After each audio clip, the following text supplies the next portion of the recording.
देखो रिकॉर्डिंग का मैसेज क्या स्क्रीन शेयर है। हाँ मैम। Yes ma'am. ओके। है ma'am.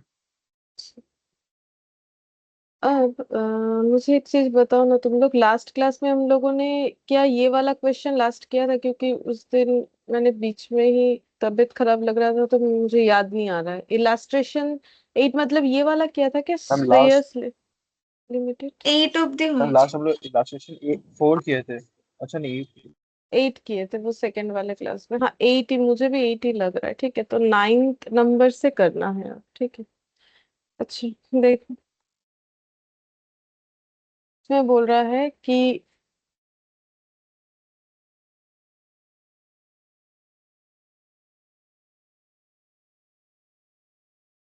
Good afternoon Preeta. Good afternoon ma'am. Illustration 9 से करेंगे, ठीक है। अच्छा देखो इसमें बोल रहा है कि रश्मि limited issued at par 1 lakh equity share of 10 is payable 2.50 on application, 3 on allotment, 2 on first call and balance on the final call।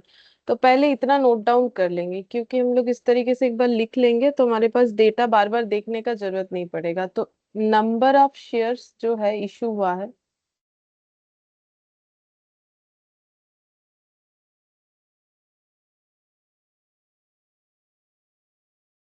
1 lakh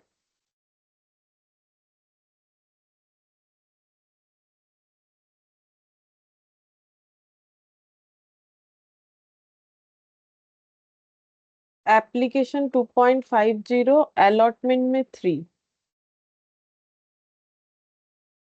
और first call and 2 on first call,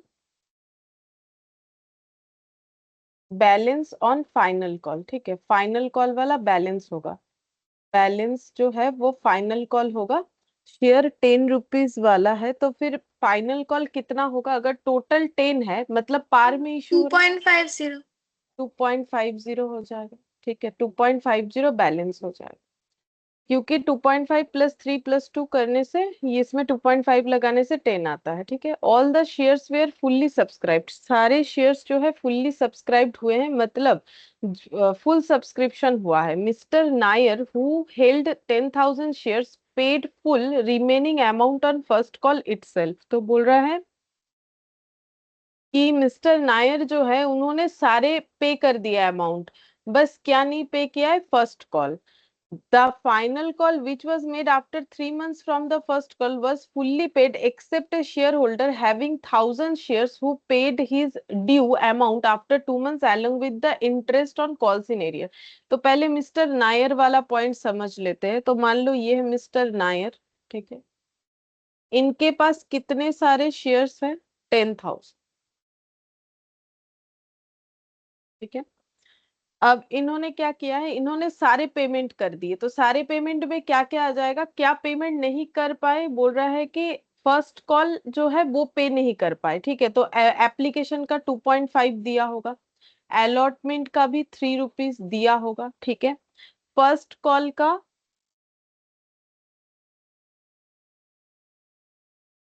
call का भी दिया है अमाउंट ऑन फर्स्ट कॉल। अच्छा, full paid remaining amount on first call. अच्छा, first call का भी दे दिया। तो ये क्या हुआ? मतलब बोल रहा है mister Nair who will 10,000 share paid full, सारा पैसा दे दिया, 10 रुपए पर शेयर पे दे दिया।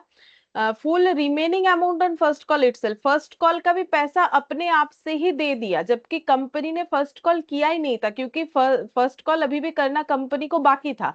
लेकिन full paid remaining amount on first call. अच्छा, फर्स्ट कॉल पे ही सारा पैसा दे दिया, तो कंपनी का एप्लीकेशन का पैसा तो देना ही है लोगों को। ठीक है, अलॉटमेंट जब बोलेगा तब देना है, फर्स्ट कॉल जब बोलेगा तब देना है, फाइनल कॉल जब बोलेगा तब देना है। लेकिन मिस्टर नायर ने फर्स्ट कॉल में ही सारे पैसे क्लियर कर दिए। तो सारे पैसे क्लियर करने का मतलब फर्स्ट कॉल तो 2 रुपए का है, तो फर्स्ट कॉल में सारा पैसा क्लियर करने का मतलब है उन्होंने कौन सा पैसा अपने आप से दे दिया फिर? फाइनल कॉल का फाइनल कॉल। ठीक है, एडवांस। हाँ फाइनल कॉल का 2.50 दे दिया। ठीक है, तो फिर कौन सा एडवांस हो गया? ये वाला हम लोग का क्या हो गया? एडवांस। ठीक है, एडवांस में हो गया। अब बोल रहा है द फाइनल कॉल जो है वो नॉर्मली 3 मंथ्स बाद किया जाता है फर्स्ट कॉल का, ठीक है। तो फर्स्ट कॉल और फाइनल कॉल में जो गैप है वो है 3 मंथ्स का, ठीक है। अच्छा, अब यहाँ पर नेक्स्ट बोल रहा है कि और एक कोई शेयर होल्डर है जिसके पास 1000 शेयर्स है, who paid his due amount after 2 months along with interest on calls in arrear. तो इन्होंने कॉल्स इन एरियर किया है, ठीक है, जिसके पास 1000 शेयर्स है, उन्होंने कॉल्स इन एरियर किया है और लेकिन उन्होंने पे भी कर दिया। कॉल्स इन एरियर का मतलब पैसा मांगने के बाद भी नहीं दिया होगा, तो कंपनी ने कॉल्स इन एरियर बोल के बुक किया है। बोल रहा है कि due amount after 2 months along with interest on calls in arrear, company also paid interest on calls in advance to Mr. Nair. Mister Nair को कंपनी कॉल्स इन एडवांस का इंटरेस्ट देगी, गिव जर्नल एंट्री, ठीक है। तो पहले ये 1000 शेयर्स वाला point देख लो।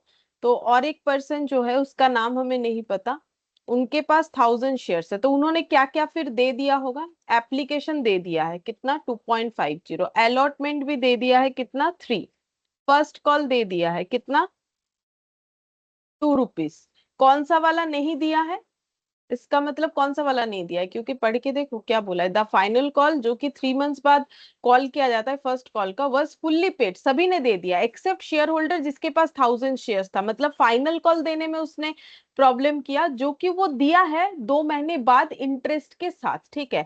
तो फाइनल कॉल का कितना होता है 2.50, जो कि दिया नहीं है। किसने नहीं दिया है, इन्होंने नहीं दिया है, ठीक है। कब देना था, फर्स्ट कॉल होने के बाद, कंपनी 3 मंथ्स बाद जब फाइनल कॉल करती है तब देना था, नहीं दिया। तो इन्होंने फाइनल कॉल दिया आफ्टर कितना, आफ्टर 2 मंथ्स, मतलब जब देना था तब नहीं देके उसके 2 मंथ्स बाद दिया। तो अगर पैसा देने में डिले करोगे तो कंपनी क्या चार्ज करती है, इंटरेस्ट चार्ज Interest. करती, ठीक है। और अगर कंपनी पैसा एडवांस ले लेती है तो वो इंटरेस्ट क्या करेगी, पे करेगी, इंटरेस्ट पे करेगी। अगर किसी से एडवांस में पैसा लिया है तो कंपनी उसे इंटरेस्ट पे करेगी, और किसी ने अगर पैसा देने में डिले किया है तो कंपनी उसे उससे इंटरेस्ट चार्ज करेगी, ठीक है। अब हम लोग को बोला है कि जर्नल एंट्री करने के लिए, ठीक है, अब इंटरेस्ट का रेट क्या है वो हम बता देते हैं। देखो ये रूल्स है, मतलब कंपनी अकाउंट्स का ही रूल्स है, मतलब कंपनी का रूल्स है। देखो कंपनी, ये देखो टेबल एफ होता है, देखो interest on calls in arrear, interest on calls in advance. तो कॉल्स इन एरियर मतलब क्या होता है, जब शेयर होल्डर को पैसा मांगा गया बट उसने पे नहीं किया, तो it is payable by share holder to company on the calls due but remaining unpaid, मतलब कॉल ड्यू हुआ था बट उसने पे नहीं किया। एडवांस का मतलब कंपनी ने कॉल किया नहीं बट उसने अपने मन से दे दिया, जैसे कि मिस्टर नायर ने। तो फिर एक में कंपनी इंटरेस्ट चार्ज करेगी, तो कंपनी जब इंटरेस्ट चार्ज करती है कॉल्स इन एरियर पे तो वो है 10%, और जब इंटरेस्ट जो है पे करती है कॉल्स इन एडवांस पे तो वो है 12%। 10% और 12%, तो इस पे कितना करके होगा, देती है ज्यादा लेती है कम, बोलो कितना कितना होगा, याद करो, अभी तो दिखाया। I'm 12%. 12%. 12% कुछ नहीं बोला है, तो पर एनम, और ये वाला 10%. 10% पर एनम, ठीक है। अब हम लोग को एंट्री करना है, तो एंट्री करेंगे तो सबसे पहले क्या होगा, एप्लीकेशन का पैसा रिसीव करेंगे, तो बोलो एंट्री क्या होगा, And bank bank account debit to share Bank application. account to equity share application, ठीक है। कितना एप्लीकेशन पे पैसा मिलेगा, I'm full. Full 1 lakh into, बोलो एक I'm एक एप्लीकेशन, 2.50. हाँ तो फिर कितना हो जाएगा, 50. 2,50,000, 50,000. ठीक है। अब ये पैसा को ट्रांसफर करना पड़ेगा किस में, कैपिटल में, तभी तो अलॉटमेंट हाँ देंगे मैम. ना। तो क्या एंट्री होगा, equity share application, Application to equity share capital account. Application account debit to equity share capital,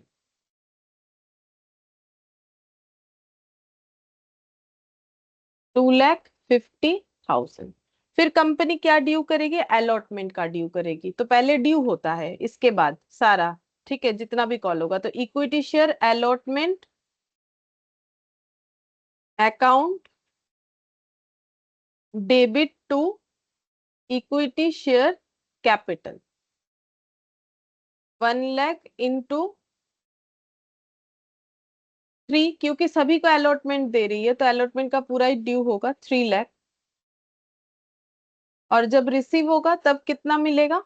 क्या सभी ने अलॉटमेंट दिया है? बिल्कुल, देखो सभी ने अलॉटमेंट दिया है, अलॉटमेंट में किसी का कोई प्रॉब्लम नहीं है। ये इनका तो सब दिया हुआ है, इनका दिया हुआ, इनका भी है दिया हुआ बट बाद में। तो अलॉटमेंट का सारा पैसा मिलेगा, तो बैंक अकाउंट कितने से डेबिट हो जाएगा? मैम 3 लाख। 3 लाख से टू इक्विटी शेयर अलॉटमेंट।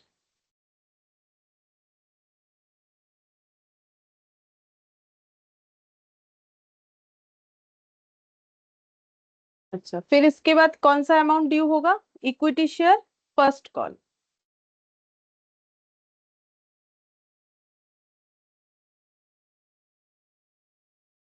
कितना होगा? 1 लाख इंटू फर्स्ट कॉल कितना था?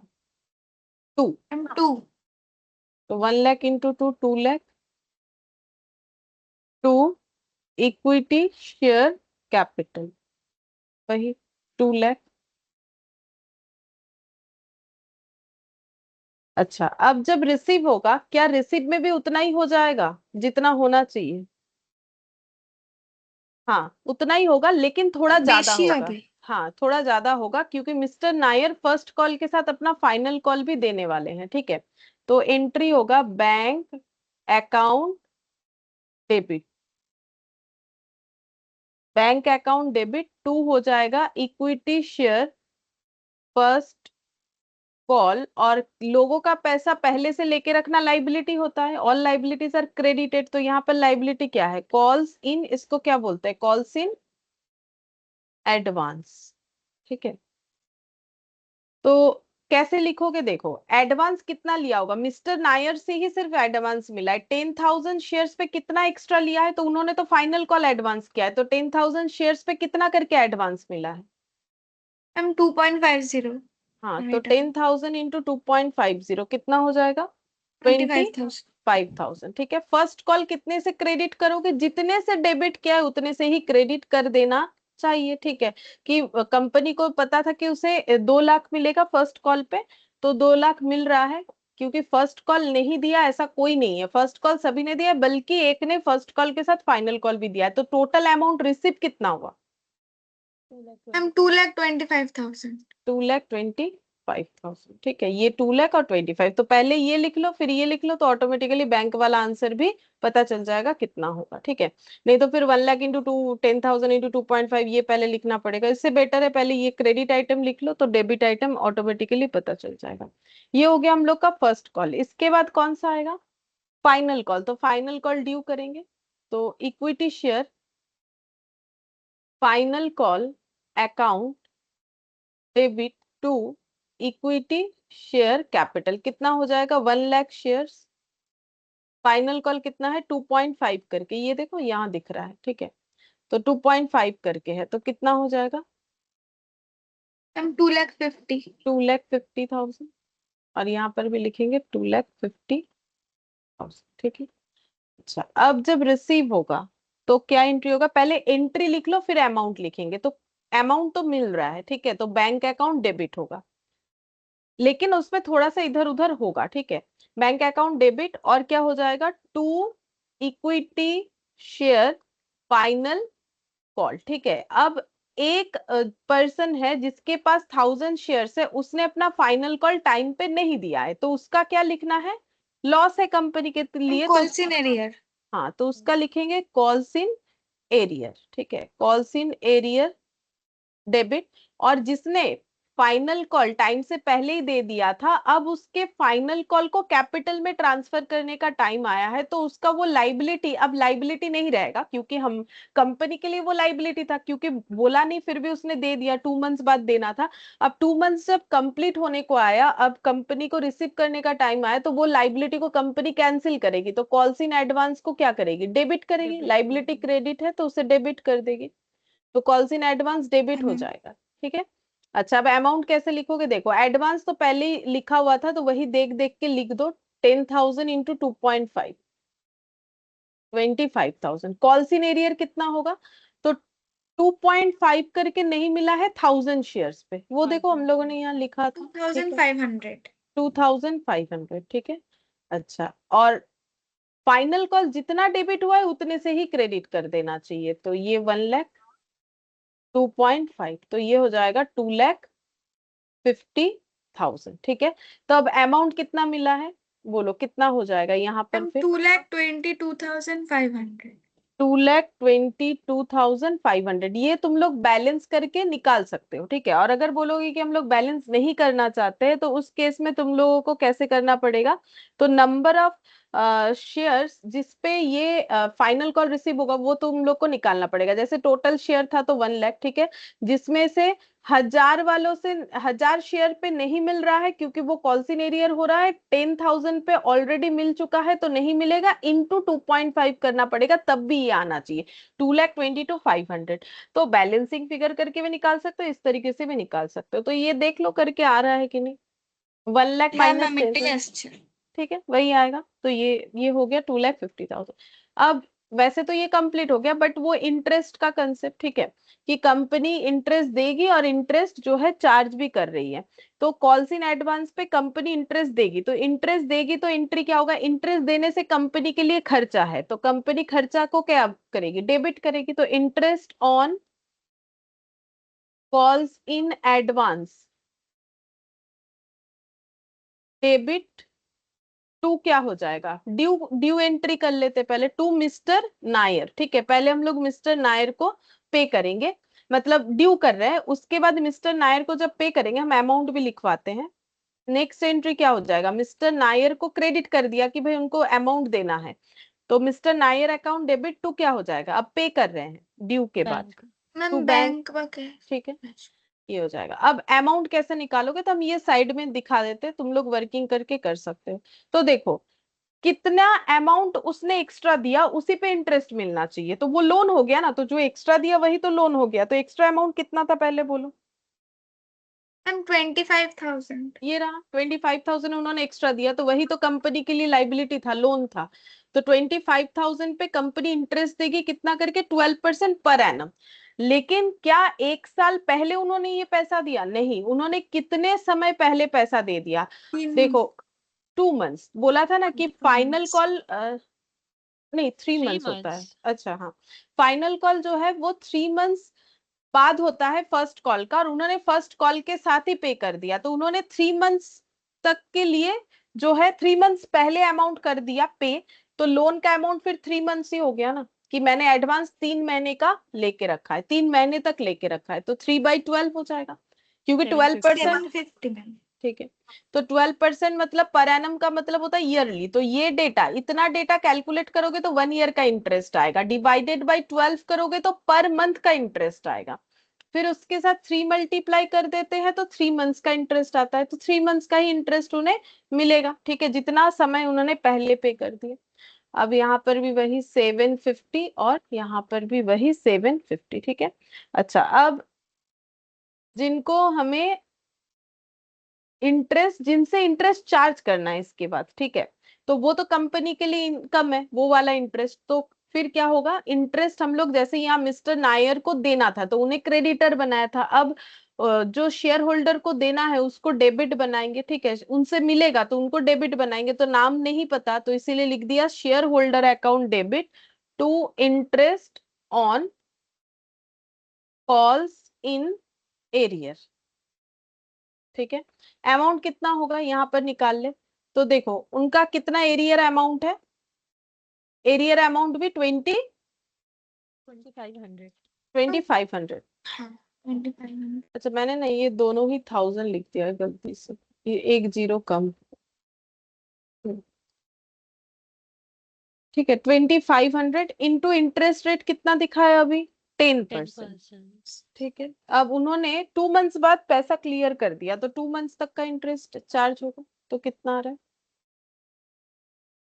मैम 41.767। 67। ठीक है, तो 41.67 कंपनी को मिलेगा इस शेयर होल्डर से, तो उसके लिए कंपनी ने ड्यू एंट्री कर दिया। अब जब रिसीव होगा तो क्या एंट्री होगा, bank, ma'am bank to shareholder. हाँ, bank to share holder account.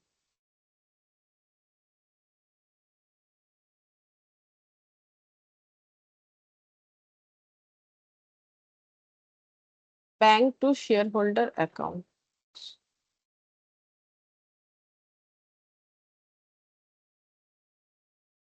$41.67, ठीक है।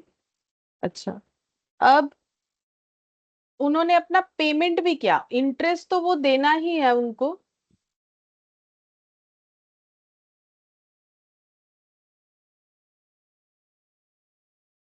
अच्छा দেখো ইন্টারেস্ট তো দেনা হি হ্যায়, অঙ্কটা এই যে কোয়েশ্চেনটা করছি এটা কমপ্লিট হয়ে আসছে, এর পরেরটা থেকে তুমি দেখো, ঠিক আছে।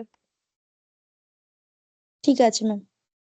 अच्छा, इसका देखो 41.67 हुआ, ये तो इंटरेस्ट का अमाउंट हो गया, ठीक है। अब उन्होंने तो इंटरेस्ट तो पे किया ही है, साथ ही साथ अमाउंट भी तो क्लियर कर दिया ना, बोला ना कि उन्होंने 2 महीने बाद लेकिन पैसा भी दे दिया, तो फिर और एक एंट्री होगा, कंपनी को उनसे अपना call first sorry final call का अमाउंट मिल जाएगा, तो एंट्री क्या हो जाएगा, बैंक अकाउंट डेबिट टू, क्या लिखेंगे फिर, क्या लिखना चाहिए बोलो, कितना पैसा मिलेगा फाइनल कॉल का, 1000 शेयर्स पे 2.5 करके कितना मिलेगा, क्योंकि उन्होंने तो दे दिया, ऐसा ही तो बोला ना क्वेश्चन। 2500। लेकिन क्रेडिट क्या करोगे, मैम अमाउंट कैपिटल लेके छोड़। नहीं, कैपिटल नहीं कर सकते हैं, क्यों नहीं कर सकते पता है, देखो क्यों नहीं कर सकते हो, सुनो, फाइनल कॉल का देखो ऑलरेडी कैपिटल, जब इक्विटी शेयर कैपिटल क्रेडिट किया था तब इसमें वो 1000 शेयर्स का भी डेटा था, जब फाइनल कॉल ड्यू हुआ, डेबिट होगा क्योंकि वो हाँ कॉल वो इन, डेबिट में पड़ा है ना, तो अभी उसको क्रेडिट कर देंगे। हाँ अभी उसको क्रेडिट कर देंगे। अब देखो ये 2,50,000 हम लोग कैंसिल कर चुके थे, ठीक है, कैपिटल हम लोग का ये फाइनल कॉल का जो अमाउंट था वो कैंसिल हो गया था, और हम लोगों ने ये मान लिया था कि हमें फाइनल कॉल में बस इतना ही मिला, ठीक है, बिकॉज कॉल्स इन एडवांस और because of calls in arrear, ठीक है। तो अब कॉल्स इन एरियर मेरा लॉस था, जैसे तुम लोग बैड डेप्ट का करते हो ना, बैड डेप्ट होने से क्या लिखते हो, बैड डेप्ट टू डेटर, और जब बैड डेप्ट रिकवरी होता है तब क्या लिखते हो, बैंक टू बैड डेप्ट बैड डेट रिकवरी है। रिकवरी। तो यहाँ भी वही है कि मेरा जो कॉल्स इन एरियर हो गया था वो मेरा रिकवर हो रहा है, तो टू क्या लिखेंगे, कॉल्स इन एरियर, तो जो मेरा कॉल्स इन एरियर बोल के लॉस दिख रहा था वो लॉस मेरा कैंसिल आउट हो गया, ये मुझे इतना अमाउंट मिल गया, तो ये होगा, तो बोलो ये समझ में आया, इलास्ट्रेशन 9 जो हम लोगों ने किया, यहाँ पर कॉल्स इन एरियर और कॉल्स इन एडवांस हमें समझना था, और इसमें इंटरेस्ट रेट कितना लगता है वो याद रखना है, कंपनी जब इंटरेस्ट दे रही है एडवांस पे तो ज्यादा देती है 12%, और जब इंटरेस्ट चार्ज कर रही है तो सिर्फ 10% कर रही है, 2% का फर्क है, तो ये परसेंटेज तो याद रखना पड़ेगा। तो ये क्वेश्चन में किसी को कुछ डाउट है तो पूछे। हाँ मैम। नहीं मैम। ये क्लियर है सबको। Yes ma'am.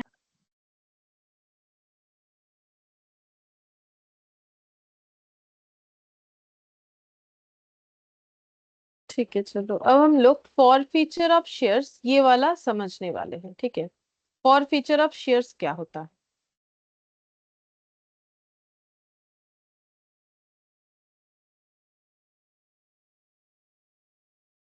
For feature of share, तो फॉरफीचर ऑफ शेयर्स का फॉरफिट करने का मतलब होता है कैंसिल करना, ठीक है, क्या कैंसिल करना है, शेयर का होल्डिंग, ठीक है, शेयर का होल्डिंग कैंसिल करना होता है फॉरफीचर ऑफ शेयर्स, मतलब देखो ऐसा हो सकता है कि कंपनी ने जो कॉल किया वो शेयर होल्डर ने नहीं दिया, जैसे कि देखो अभी यहाँ पर हम लोगों ने देखा ना कि ये जो 1000 शेयर्स वाले थे इन्होंने फाइनल कॉल नहीं दिया, बाद में दे दिया वो बात अलग है, लेकिन मान लो कोई दे ही नहीं पाया, ठीक है, तो कंपनी उसका शेयर क्या कर सकती है, कैंसिल कर सकती है, ठीक है। और कैंसिल करने पे क्या होता है पता है, कैंसिल करने पे कंपनी जो पैसा ऑलरेडी ले रखी है वो पैसा कभी रिटर्न नहीं करती है, ठीक है। जैसे कि हम एक छोटा सा एग्जाम्पल दे रहे हैं, तो सोचो जैसे कि मान लो कि एप्लीकेशन का है ₹2, ये हम ऐसे ही रैंडमली एक एग्जांपल बना रहे हैं, अलॉटमेंट का 3 है और मान लो कॉल का है 5, एक शेयर ₹10 का है, ठीक है, और कंपनी ने टोटल शेयर इशू किया है 100, ठीक है। अच्छा, अब जैसे कि देखो अगर कंपनी ने ये टोटल 100 शेयर इशू किया है, अब एंट्री कैसे होगा, तो सबसे पहले यहाँ पर अगर देखा जाए, जैसे कि मान लो कि कोई एक शेयर होल्डर है, ठीक है, जिसने एप्लीकेशन दिया है, अलॉटमेंट भी दिया है और कॉल का पैसा सपोज कि नहीं दिया है, और उनके पास कितने सारे शेयर्स है, उनके पास मान लो कि 100 शेयर्स है, ठीक है, इनके पास मान लो 100 शेयर्स है और इन्होंने एप्लीकेशन दिया, अलॉटमेंट दिया, कॉल नहीं दिया, तो कंपनी ने इनका शेयर जो है कैंसिल कर दिया, ठीक है, इनका शेयर जो है कैंसिल कर दिया। तो इसका एंट्री कैसे होगा? तो देखो, हम सिर्फ ये 100 शेयर पे दिखाते हैं कैसे करके कैलकुलेशन होगा। हम सिर्फ फॉरफिट का एंट्री दिखा रहे हैं क्योंकि बाकी चीज तो हम लोगों ने देखा हुआ है। तो फॉरफिट का एंट्री कैसे होगा? तो ऐसे होगा, देखो,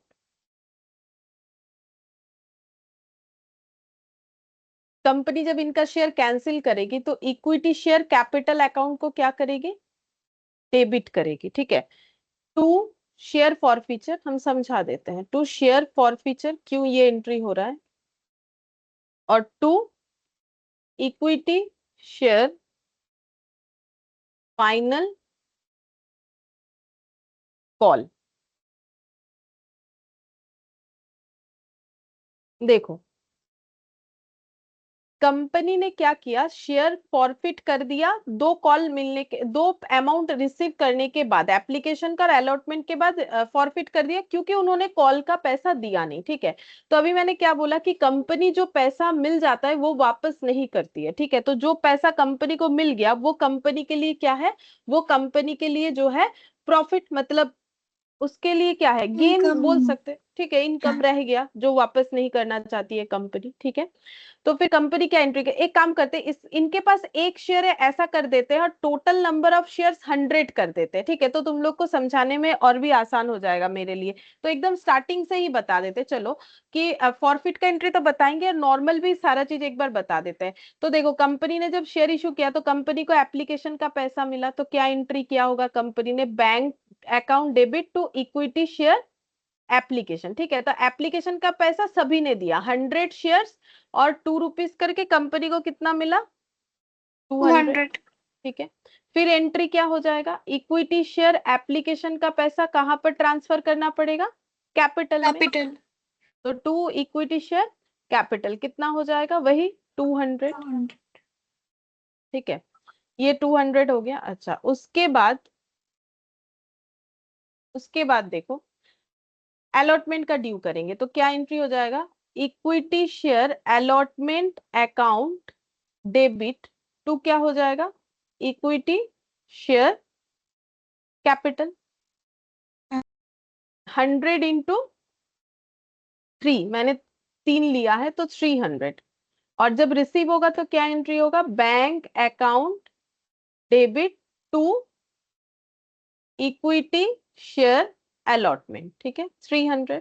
अच्छा, अब नेक्स्ट आ रहा है कॉल का। कॉल का 5 रुपीज है, ठीक है। तो कॉल का अमाउंट पहले ड्यू करते हैं, इधर दिखाते हैं। तो कॉल का अमाउंट ड्यू करोगे तो क्या होगा, equity share call account debit, ठीक है, कितना हो जाएगा, 100 into 5, 500 to equity share capital 500। अब जब अमाउंट रिसीव करोगे तो क्या लिखोगे, हम bank bank account debit, call debit, senior account debit to हाँ, इक्विटी शेयर।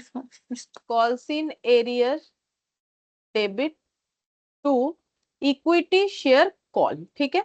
तो देखो, अमाउंट कॉल सिनेरियर कितना हो रहा है, एक शेयर पे मुझे कितना नहीं मिल रहा है, 5 रुपीज, यानी 5। तो मैंने जितने से डेबिट किया था उतने से ही क्रेडिट करके अकाउंट को कैंसिल कर देना, इक्विटी शेयर कॉल जितने से डेबिट हुआ था उतने से ही क्रेडिट हुआ, 5 रुपीज मुझे नहीं मिलेगा, तो मुझे मिला कितना, बैलेंस करके निकाल सकते हो, या फिर ऐसा कर सकते हो कि 99 शेयर्स पे 5 रुपीज करके मिल जा रहा है, एक पे नहीं मिला ना। तो मैंने इस तरीके से एग्जांपल लिया ताकि समझने में आसानी हो। तो 99 इंटू 5 कितना होगा, हम 495। 495 ये मिला, ठीक है। अब इसके बाद ये जिन्होंने कॉल्सिन एरियर किया उनका शेयर मुझे कैंसिल करना है, ठीक है। कैंसिल करने का मतलब उनका होल्डिंग कैंसिल करना है। तो उनका होल्डिंग कैसे करके उनको दिया गया था, उनके पैसे को कैपिटल में ट्रांसफर करके, ठीक है। तो इसीलिए कैपिटल, उनका कैपिटल को हम लोग अपने बिजनेस से हटाने वाले हैं, मतलब कंपनी उनके कैपिटल को हटाने वाली है। तो कैपिटल क्रेडिट होता है, कैपिटल हटेगा तो क्या हो जाएगा, हम डेबिट। डेबिट। तो इसीलिए तो फिर equity share capital account debit होगा, ठीक है। कैपिटल का एंट्री हमेशा क्या होता है, नॉमिनल वैल्यू से होता है। तो शेयर का नॉमिनल वैल्यू कितना है, ये पहले दिन पहले वाले क्लास में बोला था कि कैपिटल का एंट्री हमेशा नॉमिनल वैल्यू से होता है, नोट बोल के लिखवा दिया था। 10 इंटू कितना होगा, इनके पास कितने शेयर्स है, एक। ये समझ में आया। कैपिटल जो है डेबिट कितने से हुआ, 10 रुपीज से। क्यों, क्योंकि इनका एक शेयर था जिसका हम लोग कैंसिल कर रहे हैं। और कैपिटल इनसे हमें, अगर ये सारा चीज सही करते तो इनसे हमें मैक्सिमम कितना मिल सकता था, 10 रुपीज, ठीक है। अच्छा, लेकिन इनसे हमें मिला कितना, बोलो, 2 मिला और 3 मिला, तो मिला कितना, एप्लीकेशन मिला, अलॉटमेंट मिला, तो टोटल कितना मिला, 5। तो जो मिला वो तो कंपनी वापस नहीं करेगी, तो वो कंपनी का गेन है। इसको कंपनी शेयर फॉरफिट बोल के दिखाती है, फॉर फीचर बोला जाता है, ठीक है। तो कितना मिला, 5 रुपीज, ठीक है। और जो नहीं मिला उसे कंपनी कैंसिल कर देगी। तो जो नहीं मिला वो अमाउंट कितना है, बोलो, कॉल का कितना नहीं मिला,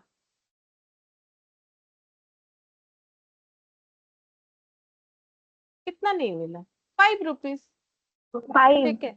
तो फिर इसको कंपनी क्या लिखेगी, 2 कॉल्स इन एरियर। जो कॉल्स इन एरियर बोल के बुक कर रखी थी ना, उसे कंपनी क्या कर देगी, कैंसिल कर देगी, ठीक है। अच्छा, अब इसका ही और एक तरीके से भी एंट्री होता है। कैसे होता है, बस ये लास्ट का 2 एंट्री अलग होगा, ठीक है। कैसे, बाकी सारा चीज सेम होगा, एंट्री 1 2 3 4, ठीक है, 5 सेम होगा। 6 और 7 में थोड़ा सा चेंजेस दिखेगा। जैसे 6 नंबर वाला एंट्री हम लोग ऐसे भी लिख सकते हैं, bank account debit 495 to equity share call, equity share call 495, ठीक है। अब तुम लोग बोलोगे कि हम तो बार बार बोल रहे हैं जितने से डेबिट किया उतने से ही क्रेडिट करना चाहिए। बिल्कुल, जितना डेबिट किया उतने से ही क्रेडिट करेंगे। तो इसका मतलब 495 क्रेडिट किया है और कितना क्रेडिट होना बाकी है, 5। क्या वो कब क्रेडिट होगा, देखो कब क्रेडिट होता है। अब नेक्स्ट एंट्री क्या हो जाएगा, जैसे यहाँ पर ये 6 नंबर था, ये 7 नंबर था, तो पैसा रिसीव हो गया कॉल का 495, जबकि रिसीव होना चाहिए था 500, क्योंकि कॉल इन एरियर हुआ तो पूरा रिसीव नहीं हुआ। अब फॉर फीचर का entry, equity share capital account debit, तो 10 इंटू 1, 10 रुपीज, इतना उनसे मिल सकता था टोटल। तो उनका कैपिटल कैंसिल करने का मतलब है उनसे टोटल जितना मिलने वाला था पूरा कैंसिल करेंगे। जो मिल गया वो वापस नहीं करने वाले हैं। तो 2 शेयर फॉर फीचर हो जाएगा कितना, 5 रुपीज, ठीक है। क्या क्या अमाउंट मिलने वाला है, मिल चुका है 2 + 3, ठीक है। और बाकी यहाँ पर जैसे कॉल्सिन एरियर बुक किया था तो कॉल्सिन एरियर को कैंसिल किया, यहाँ कॉल्सिन एरियर बुक नहीं किया, तो फिर यहाँ पर क्रेडिट फिर किसको करेंगे, 5 रुपीज से। कॉल्सिन एरियर, देखो ये मतलब तुम लोग ही बताने का कोशिश करो, हम चाहते तुम लोग बताओ कि कॉल्सिन एरियर डेबिट किया था तो कॉल्सिन एरियर क्रेडिट करके बात खत्म कर दिया। लेकिन अगर मैंने कॉल सीनेरियर बुक नहीं किया तो मैंने इक्विटी शेयर कॉल को तो कम रिकॉर्ड किया, तो फिर यहाँ पर जब लिखोगे तो इक्विटी यहाँ पर क्या लिखना चाहिए, इस एंट्री को कंप्लीट करने के लिए। इस एंट्री का मतलब है कितना मिलना चाहिए था, कितना मिला, कितना नहीं मिला, कितना मिलना चाहिए था 10, कितना मिला 5, कितना नहीं मिला 5, ठीक है। ये चीज को रिकॉर्ड करना है और कुछ नहीं। तो यहाँ लिखोगे क्या, अभी मैंने थोड़ी देर पहले इज इट हाँ, इक्विटी शेयर कॉल? हाँ इक्विटी शेयर कॉल सही है, इक्विटी शेयर कॉल होगा। बिकॉज मैंने अभी बोला कि देखो जितने से कॉल डेबिट होता है उतने से ही क्रेडिट होना चाहिए। तो अगर मेरा 5th नंबर एंट्री में कॉल जो है वो 500 से डेबिट हुआ है तो वो टोटल 500 से ही क्रेडिट हो जाना चाहिए, जबकि यहाँ 495 से हुआ है। तो यहाँ पर हम लोग क्या लिखेंगे, इक्विटी शेयर कॉल, ठीक है, इक्विटी शेयर कॉल 5। तो अगर कॉल्सिन एरियर रिकॉर्ड करते हो तो कॉल्सिन एरियर से ही यहाँ पर क्लोज करना पड़ेगा। लेकिन अगर कॉल्सिन एरियर नहीं दिखाते हो तो ऐसे करके क्लोज करना पड़ता है। तो इस तरीके से दोनों तरीके से होता है। अब अगर क्वेश्चन में कुछ स्पेसिफिकली बोल दिया तो वैसा करना है तुम लोग को सोल्यूशन, और अगर क्वेश्चन कुछ नहीं बोला तो तुम लोग का मन है तुम लोग 6th या 7th एंट्री ऐसे कर सकते हो। मतलब इस क्वेश्चन के रेस्पेक्ट में जो 6th और 7th नंबर आए, जरूरी नहीं है हर एक क्वेश्चन में यही 6-7 होगा। मतलब हम ये बोलना चाह रहे हैं कि अगर कॉल्सिन एरियर रिकॉर्ड करते हो तो फिर फॉरफिट पे इस तरीके से जो है क्लोज करना है। और अगर बोलोगे कि कॉल्सिन एरियर रिकॉर्ड नहीं करके हम लोग क्वेश्चन करेंगे, इसको बोलते हैं नेट एंट्री, कि नेट मुझे कितना मिला। ठीक है, तो मुझे जो नहीं मिला वो तो कॉल का ही नहीं मिला ना, तो देखो 495 और 5 मिला के 500 हो जाता है। तो अब जैसा ठीक लगे कर सकते हो। बाकी क्वेश्चन अगर स्पेसिफिकली कुछ बोलेगा then follow the question. Question बोला कि कॉल्सिन एरियर के साथ क्वेश्चन करके दिखाओ, सोल्यूशन करके दिखाओ, देन ये वाला फॉलो करना। अगर क्वेश्चन बोला कि कॉल्सिन एरियर यूज ना करके करो तो फिर ऐसे करना है। और कुछ नहीं बोला तो तुम लोग को जैसा ठीक लगे कर सकते हो, कोई रूल्स रेगुलेशंस उस तरीके से नहीं है। बाकी क्वेश्चन बोलने से फॉलो द क्वेश्चन। बोलो मेरा बात ये समझ में आया फॉर फीचर का एंट्री कैसे होता है? तो एक छोटा सा क्वेश्चन से मैंने समझाने का कोशिश किया, डायरेक्टली ऐसे ही रैंडमली एग्जांपल ले लिया। बोलो ये क्लियर है?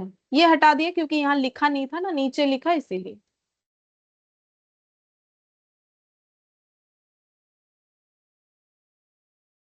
बोलो ये समझ में आया है सबको? Yes, ma'am. Yes ma'am. किसी को कुछ भी डाउट नहीं है? ठीक है No, चलो, ma'am.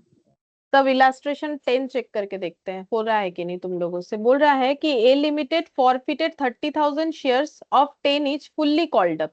मतलब जो शेयर, जिसका शेयर हम लोग फॉरफिट कर रहे हैं, जिनका भी कर रहे हैं, अब 30,000 किसी एक के पास भी हो सकता है, 5 के पास भी हो सकता है, वो हमें नहीं पता, लेकिन कितना फॉरफिट हो रहा है share, total number of shares forfeit हो रहा है 30,000। और शेयर्स 10 फुल्ली कॉल्ड अप है, मतलब कंपनी ने सारा कॉल कर लिया था टोटल 10 तक, और 30,000 शेयर्स फॉरफिट हो रहा है, जो कि मिस्टर एक्स ने होल्ड कर रखा था, held by mister x for non payment of final call at the rate of 4 each। तो इनका शेयर क्यों फॉरफिट कर रहा है कंपनी? क्योंकि इन्होंने फाइनल कॉल का 4 रुपीज नहीं दिया है।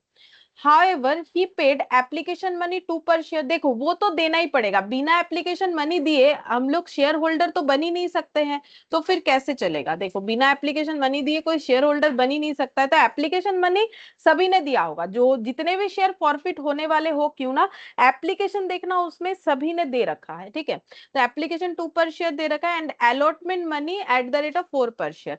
तो जिन मिस्टर एक्स जो है, इन्होंने अपना एप्लीकेशन दिया था, साथ साथ अलॉटमेंट भी दिया था, जो दिया नहीं वो है फाइनल कॉल। तो कंपनी ने बोला आपका शेयर फॉरफिट कर देंगे। This share were originally issued at par, और ये शेयर पार वैल्यू पे ही इशू हुआ था, मतलब 10 रुपए पे ही इशू हुआ था। जर्नल एंट्री देना है फॉर द फॉरफिचर। अब देखो इस क्वेश्चन में ना हम लोग को बोला नहीं है कि कॉल्सिन एरियर का यूज करना है कि नहीं करना है, तो कॉल्सिन एरियर का यूज करो ना करो अपना मर्जी है, हम दोनों तरीके से करके दिखा देते हैं। हमें सिर्फ फॉर फीचर का एंट्री करने बोला है, मतलब कौन सा एंट्री करने बोला है? ये सब में से कौन सा नंबर वाला एंट्री है फॉर फीचर का? सिर्फ फॉर फीचर का बोला है, मैम 7। 7 वाला। ठीक है, या तो ये वाला एंट्री कर सकते हो या तो इस तरीके से एंट्री कर सकते हो, क्योंकि फॉरफिट वाला एंट्री सिर्फ 7th नंबर वाला है। तो इलास्ट्रेशन 10। ठीक है, तो यहाँ पर in the books of A limited, तो इनका क्या हुआ है? देखो इन्होंने एप्लीकेशन 2 रुपए दिया है, अलॉटमेंट का 4 रुपीज भी दिया है, गड़बड़ हो गया इनसे फाइनल कॉल का 4 रुपए में। फाइनल कॉल का 4 रुपीज ये नहीं दे पाए, टोटल शेयर 10 रुपए का था, कंपनी ने इसका मतलब सारा कॉल कर लिया, वैसे भी क्वेश्चन बोल दिया फुल्ली कॉल्ड अप। ठीक है, अच्छा अब देखो मैंने अभी क्या सिखाया तुम लोग को, फॉर फीचर का एंट्री का मतलब कितना मिलना चाहिए था, कितना मिला, कितना नहीं मिला। ठीक है, तो जैसे ही फॉरफिट कर रहे हैं तो उनका कैपिटल अपने कंपनी से हटा रहे हैं, तो कैपिटल जब लेते हैं तो क्रेडिट होता है, जब चला जाएगा तो डेबिट होगा। तो सबसे पहले एंट्री क्या होगा? Equity share capital account debit. कितना हो जाएगा? कितना शेयर उनका फॉरफिट हो रहा है? 30,000। तो कितना होगा? 30,000 इंटू 10। 10, तो 3 लाख। अब क्या लिखेंगे? जो मिल गया, जो कंपनी वापस नहीं करेगी, उसको कौन से अकाउंट में देती है? To share, Share for future. Share for future. ठीक है, कितना होगा? 30,000 शेयर्स पे कितना रिसीव करके रखी है company? Ma'am to 6। 2 for application, 4 for allotment, total 6 rupees करके ये हो जाएगा 6 3 18 यानी 1,80,000। और बाकी अमाउंट को तुम लोग क्या लिख सकते हो, या तो लिख सकते हो कॉल्स इन एरियर, ठीक है, वो तो डिपेंड करता है कि मैंने पहले कॉल्स इन एरियर से क्वेश्चन किया था कि नहीं किया था, जो कि तो मुझे करने बोला ही नहीं है ना, मुझे तो बोला है फॉर फीचर का एंट्री करो, तो या तो हम तो कॉल्स इन एरियर लिख सकते हैं या फिर इसके जगह चाहे तो क्या लिख सकते हैं, ma'am equity share call account. Final call, ठीक है, अब नाम फाइनल Final कॉल call. दे दिया है तो फाइनल कॉल लिखेंगे, टू शेयर फाइनल या फिर equity share final call, equity share final call, ठीक है, ये दोनों में से कोई भी एक ही लिखना है, वो मैंने लिख दिया, तुम लोग कोई भी एक ही लिखना, ठीक है। तो कितना हो जाएगा, 4 रुपीज, 1,20,000।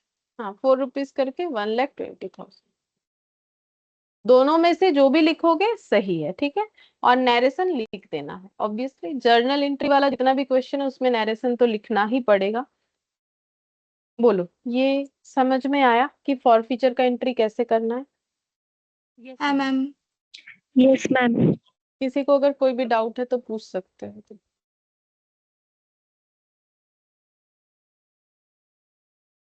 चलो 11th number, x limited forfeited 20,000 equity share of 10 each, तो फिर से 20,000 शेयर्स फॉरफिट हो रहा है 10 रुपए वाला, लेकिन अब देखो 8 कॉल्ड अप है, 8 कॉल्ड अप का मतलब, पहले ये बोलो 8 कॉल्ड अप का मतलब क्या मैम होता है? अभी 8 8 रुपए अवधि ही मंगाया है।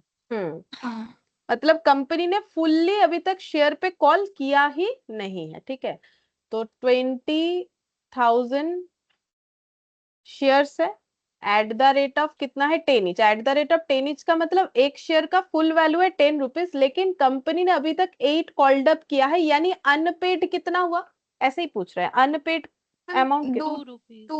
2, ठीक है। अच्छा अब देखो कैसे बोल रहा है कि क्यों कैंसिल किया गया है ये 20,000 share, for non payment of first call money at the rate of 2 each, तो क्योंकि फर्स्ट कॉल का अमाउंट नहीं दिया है इस वजह से फॉरफिट हो रहा है। अब शेयर्स का पैसा कैसे कॉल हुआ है, एप्लीकेशन 2 रुपए का है, अलॉटमेंट 4 रुपए का है, ठीक है, तो एप्लीकेशन 2 रुपीज, अलॉटमेंट 4 रुपीज, और इसके बाद जो फर्स्ट कॉल है वो भी 2 रुपीज करके है, तो फर्स्ट कॉल 2 रुपीज, ठीक है, ये क्वेश्चन पढ़ के हमें पता चला, तो क्या 10 हो जा रहा है, 8 हो रहा है, ठीक है, 8 8 हो रहा है क्योंकि कंपनी ने तो 8 ही कॉल किया है ना, तो यहाँ पर 8 का ही कैलकुलेशन दिया हुआ है, तो इसके बाद जो भी कॉल होगा वो बैलेंस अगर हम लोग निकालना चाहिए तो वो कितना होगा, मैम 2 2 रुपीज, तक है। 2 हाँ रुपीज 2 रुपीज होगा। अब वो फर्स्ट कॉल के बाद वो सेकंड फाइनल कॉल होगा या सिर्फ फाइनल कॉल होगा उसका हमें नहीं पता, लेकिन कंपनी ने इस तरीके से कॉल किया था, और जिसका 20,000 शेयर्स, जो भी 20,000 शेयर्स कैंसिल आउट हो रहा है, उन्होंने ये दिया बट ये नहीं दिया, इस वजह से कैंसिल हो रहा है, ठीक है। अच्छा अब देखो बोल रहा है कि 4 per share have been already received by the company, ठीक है, ये तो हमें पता है, give journal entry for forfeiture, assume that all money due is transferred to calls in arrear account, मतलब जो अमाउंट ड्यू हुआ था वो कॉल्स इन एरियर में ट्रांसफर हुआ था, मतलब जब इन्होंने रिसीव किया था फाइनल फर्स्ट कॉल का अमाउंट तब कॉल्स इन एरियर अकाउंट का यूज किया था, मतलब अभी तुम लोग अगर फॉरफीचर का एंट्री करोगे क्वेश्चन में जो बता दिया उसके हिसाब से कौन सा एंट्री तुम लोग को करना पड़ेगा, ये वाला, क्योंकि इनका कहना है कि इन्होंने जब मतलब अमाउंट रिसीव नहीं किया तब कॉल्स इन एरियर अकाउंट का यूज किया, ऐसा बोल दिया है, तो देखो मैंने वही बोला ना, अगर क्वेश्चन मुझे बोल देगा कि कॉल्स इन एरियर यूज हुआ था तो फॉर फ्यूचर में मुझे कॉल्स इन एरियर ही दिखाना पड़ेगा, तो क्वेश्चन बोला है तो वैसे ही करेंगे, तो अब फॉर फ्यूचर का एंट्री देंगे, तो अभी मैंने सिखाया फॉर फ्यूचर का एंट्री का मतलब क्या, कितना मिलना चाहिए था, कितना मिला और कितना नहीं मिला, ठीक है। तो देखो जो मिला उसको हम लोग कहाँ दिखाते हैं, वो गेन होता है, उसे कहाँ दिखाते हैं, शेयर और फ्यूचर अकाउंट। फॉर फीचर में, तो बोलो कितना मिला, मैम एक एक 6 20,000 into 6 हाँ, तो कितना हो जाएगा 1,20,000, 1,20,000 और जो नहीं मिला उसको कहाँ दिखाने बोला है, कॉल्स इन एरियर। हाँ, तो कॉल्स इन एरियर में दिखाओ कितना हो जाएगा, हम 2,000 and 20,000 into 2 तो कितना हो जाएगा 40,000। 40,000, ठीक है। अब यहाँ पर इसका मतलब ये तुम लोग को समझ में आ रहा है कि 1,20,000 और 40 ये ऐड करने से 1,60,000 हो रहा है, मतलब डेबिट मेरा कितने से होना चाहिए 1,60,000, लेकिन ये 1,60,000 क्यों होगा वो भी समझ लो, उसके बाद ही लिखेंगे। अब हम लोग यहाँ पर क्या लिखते हैं, जितना पैसा उनसे मिलने वाला था। अब बोलो कंपनी ने 8 तक कॉल किया, फिर किसी का शेयर फॉरफिट कर रहा है, तो कंपनी क्या बोल सकती है कि मुझे इससे कितना मिलना चाहिए था? क्या कंपनी बोलेगी मुझे इससे 10 रुपए मिलना चाहिए था, इसीलिए इसने सारा पैसा नहीं दिया तो मैंने फॉरफिट कर दिया? या फिर कंपनी बोलेगी मुझे तो इससे 8 ही मिल 8 सकता था, रुपए।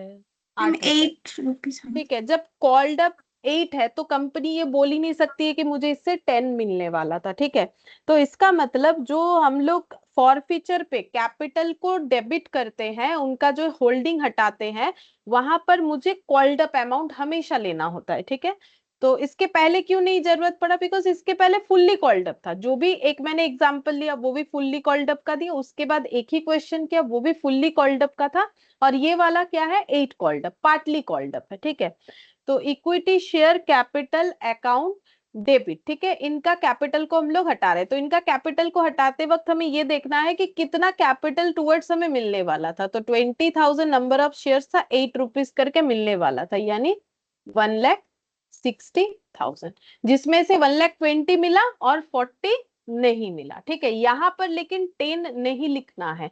क्यों नहीं लिखना है? क्योंकि यहाँ पर तो हमें ये दिखाते हैं ना कि कितना मिलना चाहिए था। अब कंपनी जब कॉल ही नहीं की है 10 रुपए, तो कंपनी थोड़ी बोलेगी मुझे 10 रुपए मिलना चाहिए था, मुझे 8 मिलना चाहिए था।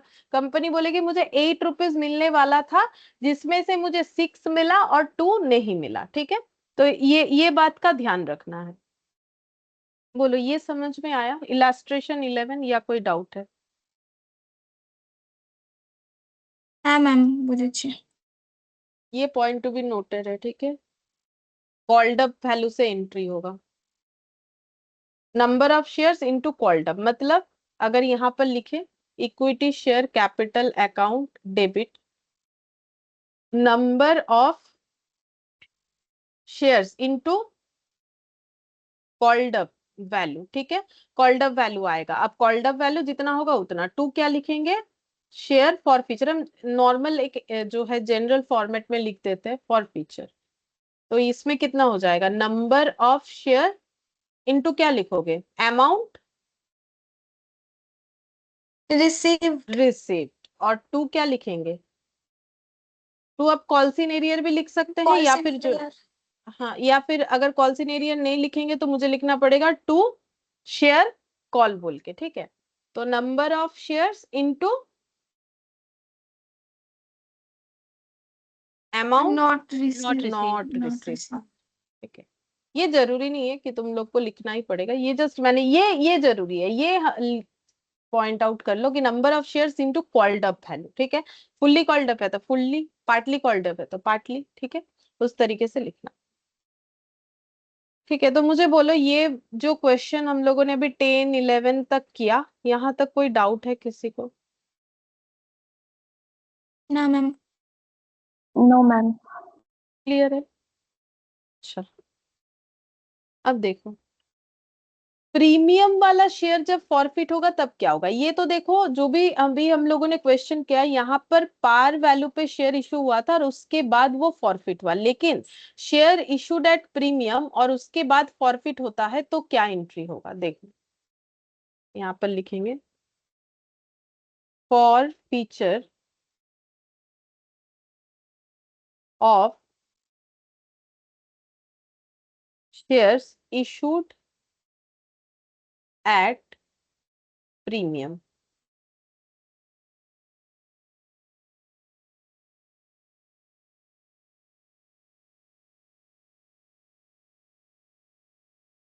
if premium is received, if premium is not received। ठीक है, ये मैंने क्यों लिखा है premium is received, it premium is not received? जैसे कि देखो कंपनी ने फर्स्ट कॉल के बाद यहाँ पर जैसे फॉरफिट किया था, अब मान लो प्रीमियम का पैसा फर्स्ट कॉल में कंपनी ने बोला था देने के लिए, तो प्रीमियम रिसीव नहीं हुआ और शेयर फॉरफिट हो गया। और एक हो सकता है कि प्रीमियम रिसीव हो गया था उसके बाद फॉरफिट हुआ, जैसे कि मान लो अलॉटमेंट में कंपनी ने प्रीमियम बोला था, तो जिसका शेयर फॉरफिट हो रहा है उसने अलॉटमेंट का पैसा दिया, तो हमें प्रीमियम का पैसा भी मिला। तो दो अलग अलग केसेस होंगे, अगर प्रीमियम रिसीव हुआ उसके बाद फॉरफिट हुआ, और अगर प्रीमियम रिसीव नहीं हुआ और फॉरफिट हुआ तो क्या होगा। तो अगर प्रीमियम रिसीव्ड है तो कोई ट्रीटमेंट नहीं होगा, अभी लिख लो, क्वेश्चन के साथ समझ जाओगे। No treatment is needed in case of forfeiture, और if premium is not received, ठीक है, तो securities premium account is debited at the time of forfeiture as previously credited। ये अभी नहीं समझ में आएगा, क्वेश्चन करोगे तो समझ में आएगा, ठीक है, हम ये क्या बोल रहे हैं। हम एक छोटे से एग्जाम्पल से तुम लोग को भी समझा देते हैं, ठीक है। लिख लो, securities premium account is debited at the time of forfeiture as previously credited. तो इस चीज को समझने के लिए एक एग्जाम्पल लेते हैं। अच्छा, ये पेज मेरा खत्म हो गया, नेक्स्ट पेज में जाना पड़ेगा।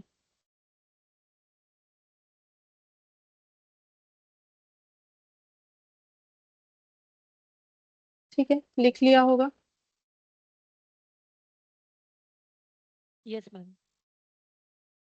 अब देखो एग्जाम्पल, ऐसे एक नॉर्मल एग्जाम्पल क्रिएट कर रहे हैं। एप्लीकेशन का मान लो 2 रुपीज, अलॉटमेंट का 5, ठीक है, जिसमें से 3 कैपिटल टूवर्ड्स है, तो प्रीमियम टूवर्ड्स 2 ले लेते हैं, ठीक है। और कॉल का 5 रुपीज, तो टोटल हो गया 12। इशू प्राइस, इसे हम लोग क्या बोलेंगे, इशू प्राइस, तो 12 है, तो नॉर्मली शेयर तो 10 का होता है ना, इक्विटी शेयर कुछ ना बोले, और फिर भी हम लिख देते हैं नॉमिनल वैल्यू है 10, इशू प्राइस है 12, तो प्रीमियम कितना हो जाएगा, मैम 2. 2। ठीक है। तो ये एग्जाम्पल में मैंने इस तरीके से रखा है, ठीक है। तो ये प्रीमियम हो गया, प्रीमियम कब मांगा जा रहा है, अलॉटमेंट में मांगा जा रहा है, ठीक है। अच्छा, अब देखो, मान लो कि ये मिस्टर ए है,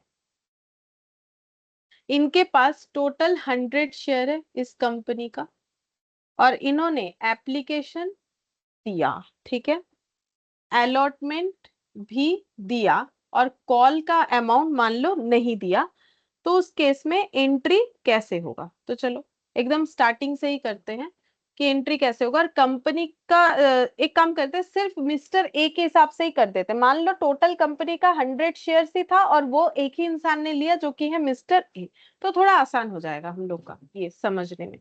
तो सबसे पहले कंपनी एप्लीकेशन का पैसा लेगी, तो एंट्री क्या करेगी, bank account debit to equity share application, कितना हो जाएगा, 2 इंटू 100, 200, ठीक है।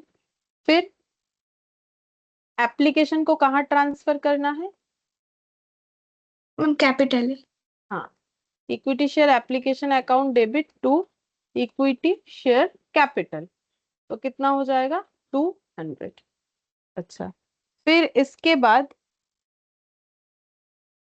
नेक्स्ट कौन सा एंट्री होगा, इक्विटी शेयर अलॉटमेंट का पैसा ड्यू होगा, allotment account debit to equity share capital to, और एक एंट्री होगा क्योंकि अलॉटमेंट में प्रीमियम भी है, तो क्या लिखेंगे, सिक्योरिटीज प्रीमियम का। हाँ, सिक्योरिटीज प्रीमियम, ये मैंने शॉर्ट में लिख दिया, तो 100 100 100, तो प्रीमियम का तो 2 माना है तो 2 लिखेंगे। यहाँ पर कितना आ जाएगा, बाकी बचा हुआ अमाउंट 3, क्योंकि 300। अलॉटमेंट टोटल 5 का है, हाँ 500, और ये हो गया 300। अब जब रिसीव होगा, रिसीव हुआ भी है क्योंकि बोला तो नहीं कि अलॉटमेंट में नहीं मिला, ठीक है, मतलब मैंने जो एग्जांपल बनाया है उसका बात कर रहे हैं। तो बैंक अकाउंट डेबिट टू क्या हो जाएगा, equity share Sure. Allotment. 100 shares पे 5 रुपए करके 500 कंपनी को मिल गया। ठीक है, इसके बाद कंपनी फाइनल कॉल का ड्यू करेगी। Equity share final call account debit to equity share capital. तो 100 इंटू फाइनल कॉल कितने का लिया मैंने, 5। ठीक है, 5, तो 500। अब प्रॉब्लम यहाँ पर आके हुआ है, फाइनल कॉल मिला नहीं है। ठीक है, फाइनल कॉल का ये देखो इन्होंने पूरा ही नहीं दिया ना, क्योंकि मैंने तो 100 शेयर्स पे कैलकुलेशन दिखा है जो कि मिस्टर ए का ही था। ठीक है, तो अब यहाँ पर करते हैं बाकी नेक्स्ट 6 नंबर। तो अब बोलो बैंक अकाउंट डेबिट कुछ होगा, मैंने जैसा ना एग्जांपल मैम, लिया बैंक अकाउंट डेबिट तो कुछ होगा नहीं, क्योंकि मैंने बोला टोटल नंबर ऑफ शेयर्स 100 और उसी पे सारा कैलकुलेशन कर रहे हैं। तो अगर कॉल का पैसा नहीं मिला तो हम लोग बैंक अकाउंट डेबिट तो नहीं कर सकते, तो क्या लिखेंगे, calls in area in arrear.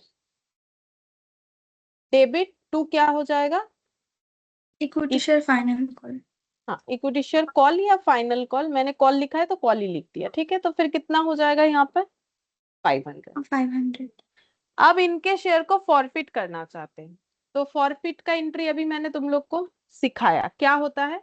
Equity share capital account क्या होता है, डेबिट होता है। टू शेयर फॉरफीचर होता है। टू क्या होता है, कॉल्स इन एरियर। अगर कॉल्स इन एरियर पहले डेबिट किया है तो अभी जरूर से क्रेडिट कर देना है। ठीक है, अब देखना क्या है, क्योंकि प्रीमियम का क्वेश्चन था। अब हम लोगों ने रूल्स क्या लिखा कि प्रीमियम रिसीव्ड हुआ था कि नहीं हुआ था, उसके ऊपर डिपेंड करेगा कि हमें करना क्या है। तो बोलो प्रीमियम रिसीव्ड और प्रीमियम नॉट रिसीव्ड, फॉरफीचर के वक्त प्रीमियम रिसीव्ड है कि नहीं है। प्रीमियम अलॉटमेंट में मिलने वाला था, मैम रिसिप्ट होएगा अच्छे। हाँ प्रीमियम रिसीव्ड है, क्यों, क्योंकि अलॉटमेंट में प्रीमियम है और मिस्टर ए ने अलॉटमेंट का पैसा दिया था, तो प्रीमियम रिसीव्ड है। तो अगर प्रीमियम रिसीव्ड है तो रूल्स क्या बोल रहा है, पढ़ो।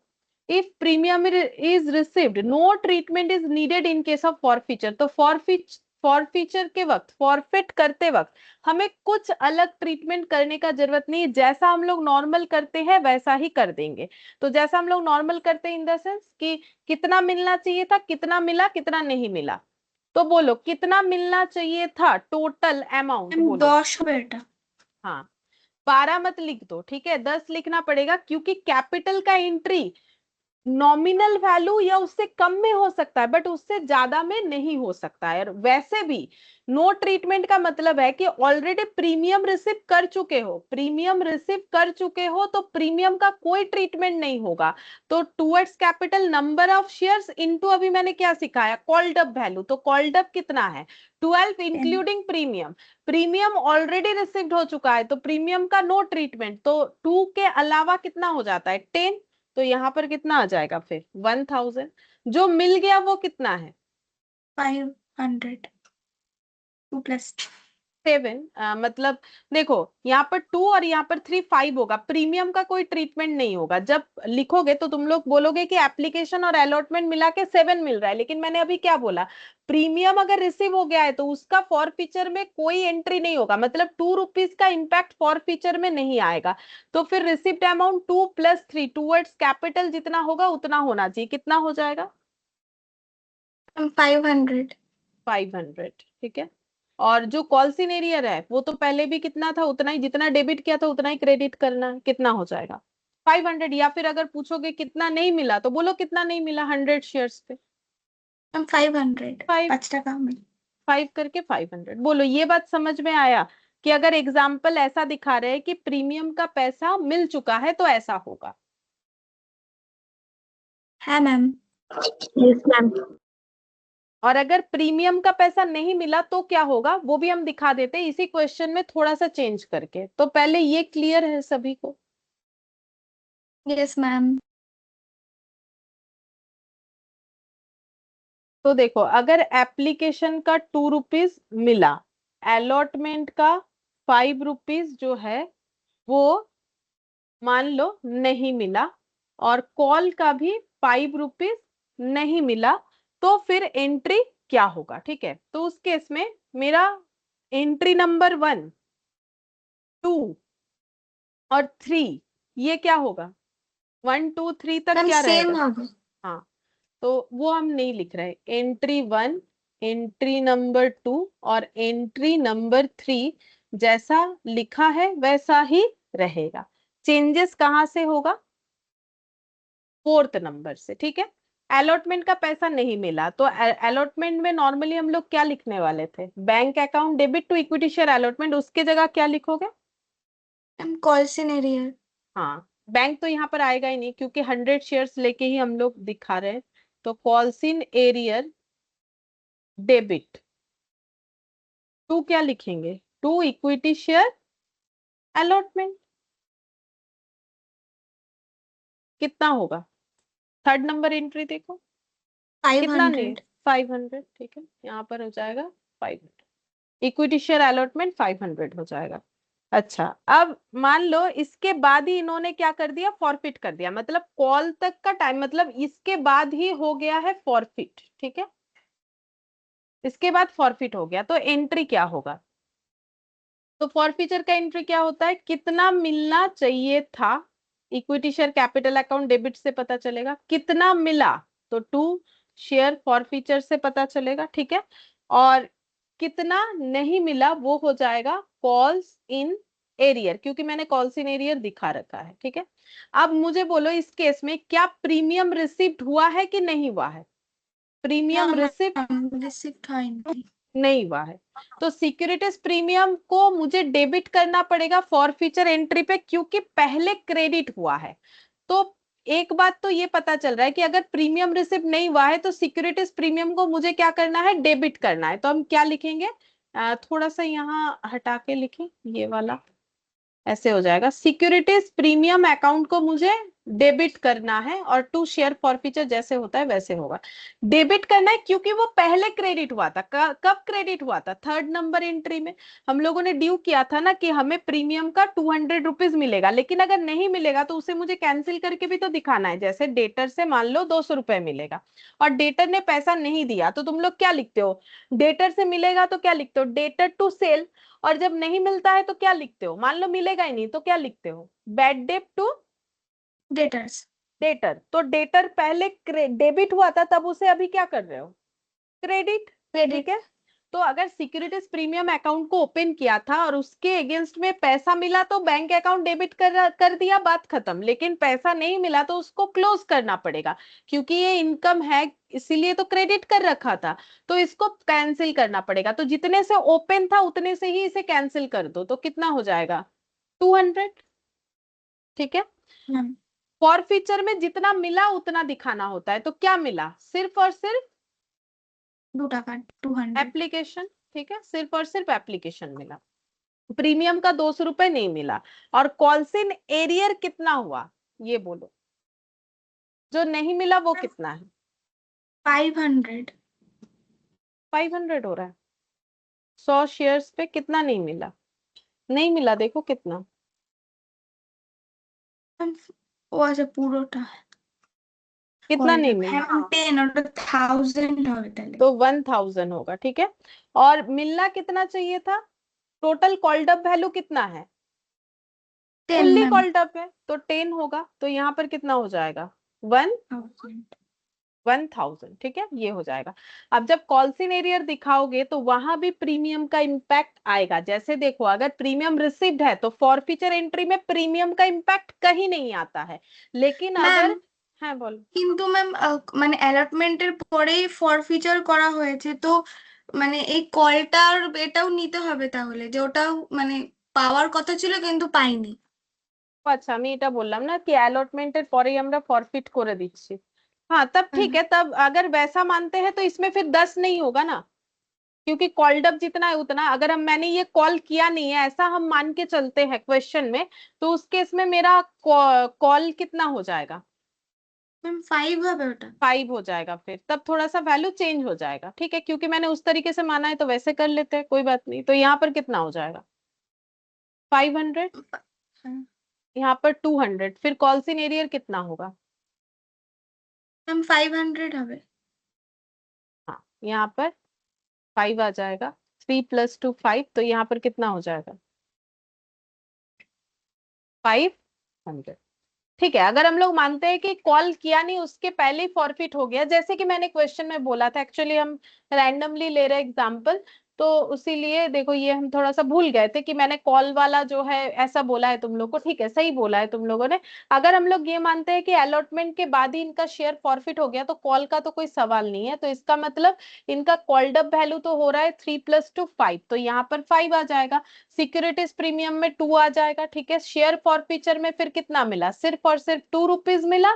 और जो मिला नहीं वो हम लोग का क्या है, वो हम लोग का अलॉटमेंट का अमाउंट नहीं मिला, जो कि है @5। तो प्रीमियम का इम्पैक्ट यहाँ आ रहा है बिकॉज कैंसिल करने के लिए, और कॉल्स इन एरियर में भी आ रहा है।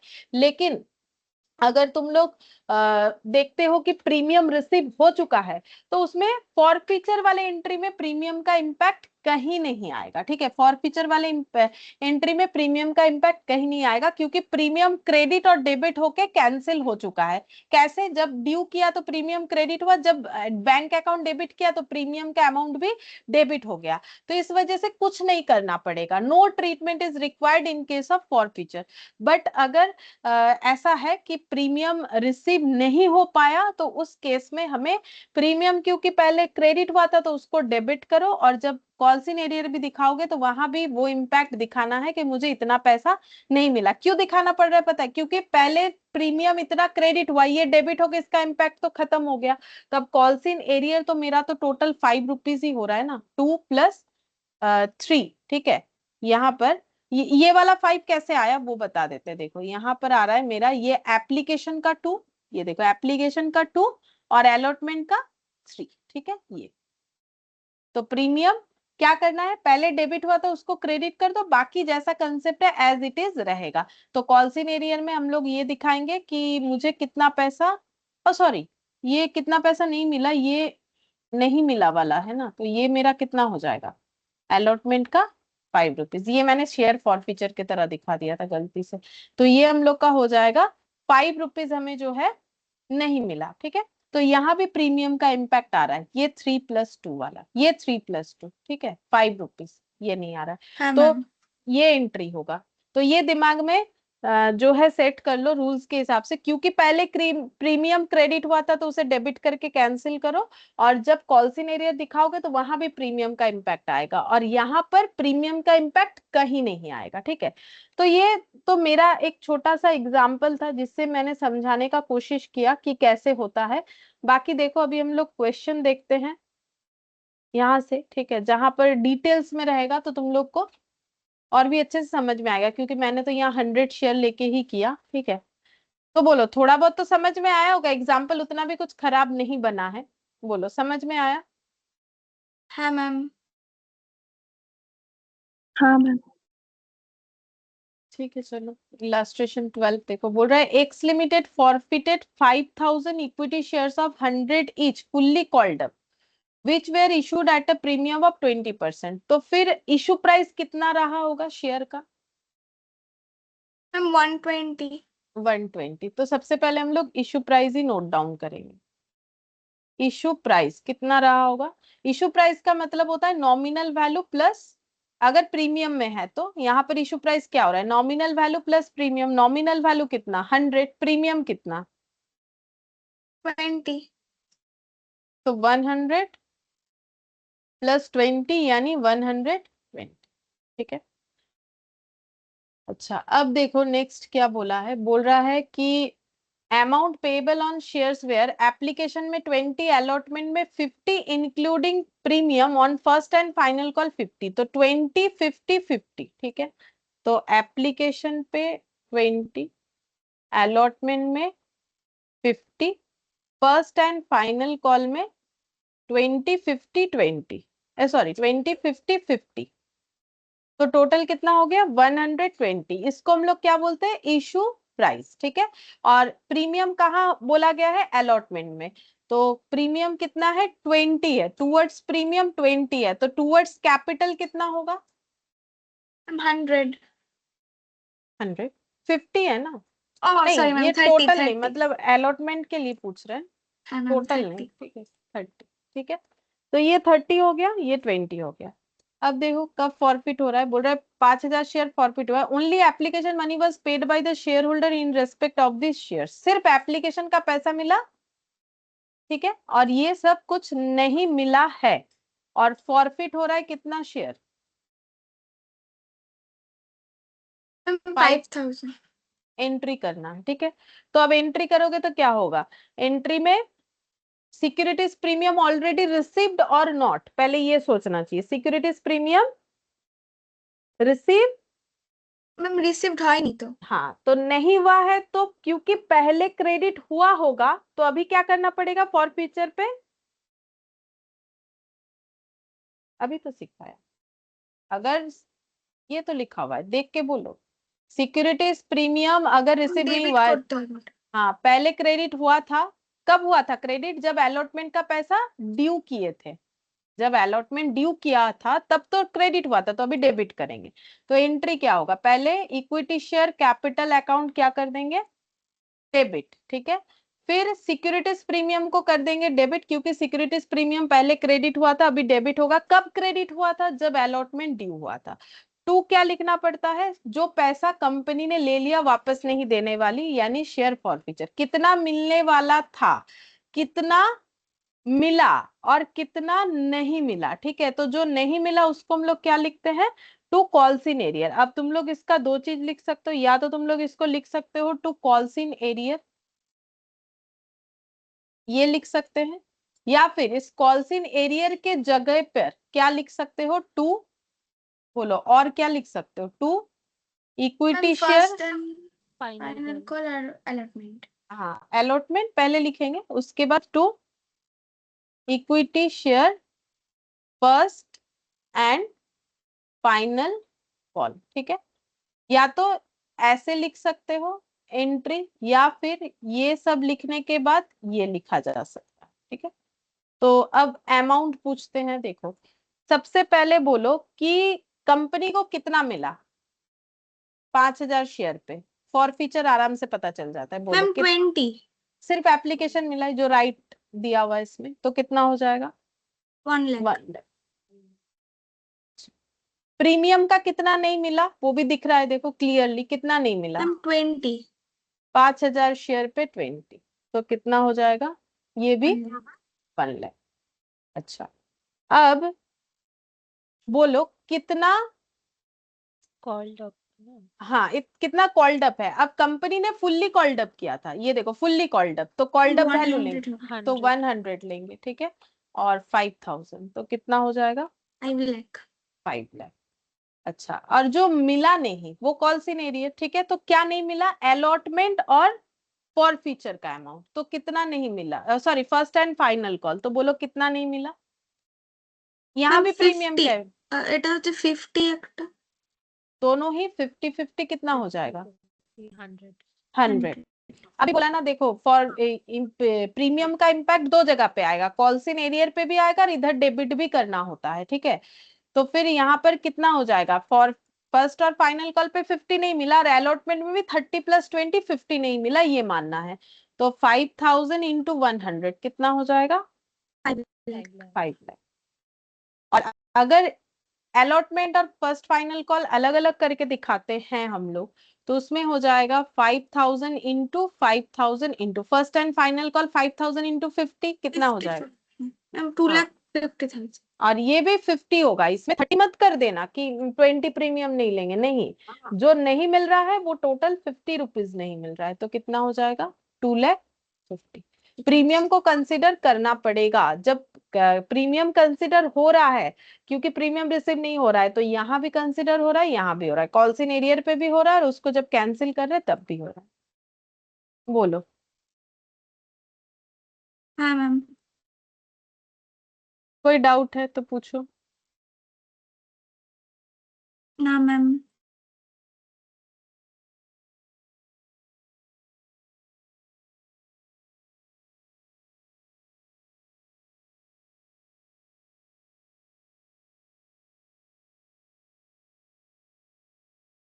इलास्ट्रेशन 13 देखो क्या बोल रहा है,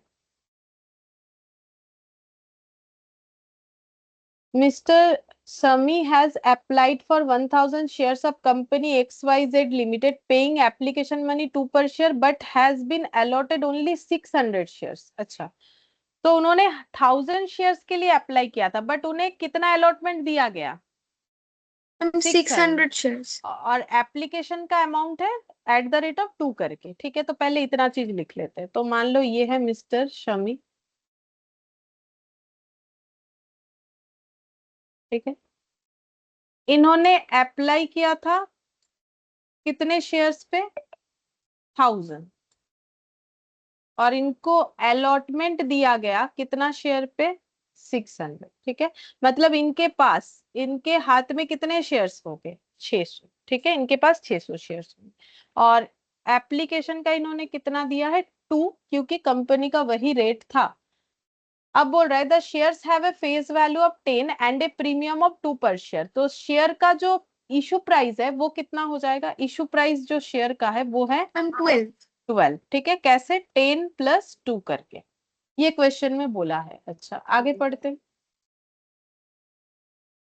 अच्छा, अब ये which payable as on allotment 5, allotment में 5 इंक्लूडिंग प्रीमियम, तो यहाँ लिख लेते हैं अलॉटमेंट है 5 इंक्लूडिंग प्रीमियम। तो प्रीमियम तो 2 रुपीज मुझे बोल रखा है, तो towards capital in case of allotment कितना हो रहा है? 3। 5 में से अगर 2 प्रीमियम का है तो कैपिटल में 3 जाएगा। फिर एंड ऑन फाइनल कॉल 5। अच्छा, इसके बाद जो कॉल है उसको बोल रहा है फाइनल कॉल, जो कि 5 रुपीज है। तो टोटल 12 इस तरीके से कंप्लीट होता। अच्छा, अब बोल रहा है now in case mister Shami does not pay allotment money and final call and his shares are forfeited. तो इन्होंने क्या क्या नहीं दिया है? अलॉटमेंट मनी और फाइनल कॉल। तो एप्लीकेशन दिया है, अलॉटमेंट नहीं दिया, फाइनल कॉल नहीं दिया, ठीक है। अच्छा, अब बोल रहा है और उनका शेयर इसके बाद फॉरफिट हो गया, तो एंट्री पास करने बोल रहा है। इसके बाद इनके शेयर्स को फॉरफिट कर दिया गया, ठीक है। तो कैसे करके एंट्री होगा? देखो, इसमें थोड़ा समझने वाला बात है। देखो, ध्यान से सुनो। देखो, एप्लीकेशन में कितना पैसा रिसीव हुआ है कंपनी को मिस्टर समी के तरफ से? तो यहाँ पर हम ऐसे लिखे, एक वर्किंग नोट बना के दिखाते हैं तुम लोग को, ठीक है। Total amount received on application, application में कितना पैसा रिसीव हुआ है? 2 रुपीज। हाँ, टोटल बोलो, वो तो एक शेयर पे। मैम তাহলে 1200। 1200 ना 2000? ও আচ্ছা ম্যাম 1200 नहीं, টোটাল সব 2000 মিলিয়ে। हाँ नहीं, ऐसा बात नहीं है। देखो, 600 पे 600 तो उनको अलॉटमेंट दिया गया, लेकिन उन्होंने तो एप्लीकेशन भरा था 1000 शेयर्स पे। तो कंपनी के पास, उनके पास से एप्लीकेशन मनी कितना आया होगा? 1000 ও शेयर का ही आया, 2000 ম্যাম। है ना। হ্যাঁ। लेकिन कंपनी जब 600 का अलॉटमेंट देगी तो कंपनी ने कितना एक्स्ट्रा पैसा रखा होगा अपने पास? 400 शेयर, शेयर का 800। 800, ठीक है। अब इसको जैसा चाहो हम लोग लिख सकते हैं वर्किंग नोट में। हम यहाँ पर लिख देते हैं amount should be received on application कितना होना चाहिए? अगर 600 का अलॉटमेंट दोगे तो 600 ही लो, ठीक है। बाकी पैसा रिटर्न करो। तब इसका प्रेजेंटेशन जैसा चाहो कर सकते हो, या फिर डायरेक्टली लिख सकते हो। एक्सेस जो है वो 800 है, कैसे? 400 × 2, वैसे भी लिख सकते हो। तो एक्सेस जो है, अच्छा, ये एक्सेस पैसा क्या रिफंड करेगा? ऐसा कुछ बोला है कंपनी ने? না ম্যাम। नहीं। तो अगर रिफंड नहीं करेगा, ऐसा कंपनी ने नहीं बोला है, तो फिर कंपनी क्या करेगा? एडजस्ट करेगा, हाँ, उसको हम लोग क्या बोलते हैं? Pro rata pro rata. अलॉटमेंट। मतलब कंपनी बोलेगा कि ठीक है, मैंने आपसे 800 रुपए ज्यादा ले रखा है, जो कि मुझे लेना नहीं चाहिए था, हम ये पैसा वापस नहीं करेंगे। तो फिर क्या करने वाली कंपनी बोल रही है, जब आपसे अलॉटमेंट का पैसा मांगेंगे ना, तो जितना भी मिलने वाला है उसमें 800 रुपए कम ले लेंगे, ठीक है।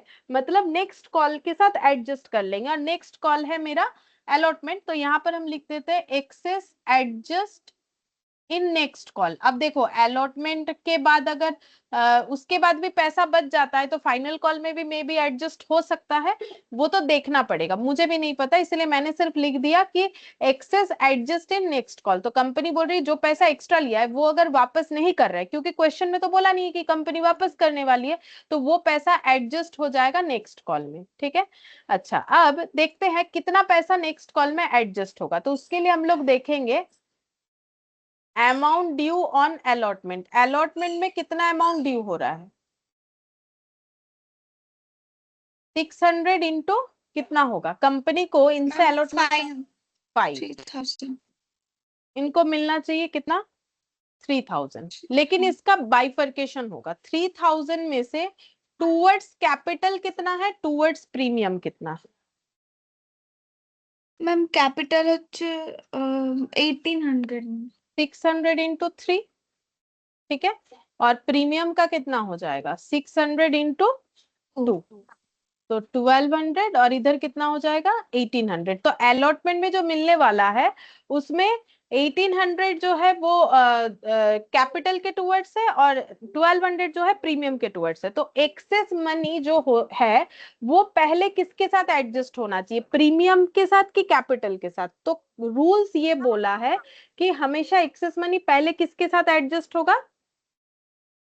Capital ma'am. कैपिटल के साथ, ठीक है। प्रोराटा अलॉटमेंट के समय हमेशा एक्सेस मनी पहले कैपिटल के साथ एडजस्ट होगा और उसके बाद अगर बच गया तो प्रीमियम के साथ एडजस्ट होगा। तो यहाँ पर एक्सेस मनी एडजस्ट किसके साथ होगा? कैपिटल। तो एक्सेस मनी एडजस्ट होगा 800, तो यहाँ पर कितना आ जाएगा? 1000। तो मतलब कंपनी को मिस्टर शमी से अलॉटमेंट में कितना मिलना चाहिए? 1000 टुवर्ड्स कैपिटल और 1200 टुवर्ड्स प्रीमियम, ठीक है।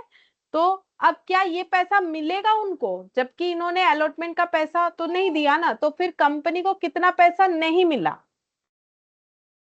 मैम 2200। हाँ, amount not received in allotment. Allotment में कंपनी को कितना पैसा नहीं मिला। तो अगर तुम लोग बोल दोगे कि 600 शेयर्स पे 5 रुपए करके 3000 नहीं मिला, तो बात गलत हो जाएगा। तो कंपनी को कितना नहीं मिला? 1000 प्लस 1200 मिला के कितना हो जाएगा? 2200। अच्छा, ये बाइफर्केशन का क्या जरूरत है? बिल्कुल जरूरत है, क्योंकि मुझे तो ये पता करना पड़ेगा ना कि मुझे प्रीमियम रिसीव हुआ कि नहीं हुआ फॉरफीचर एंट्री पे।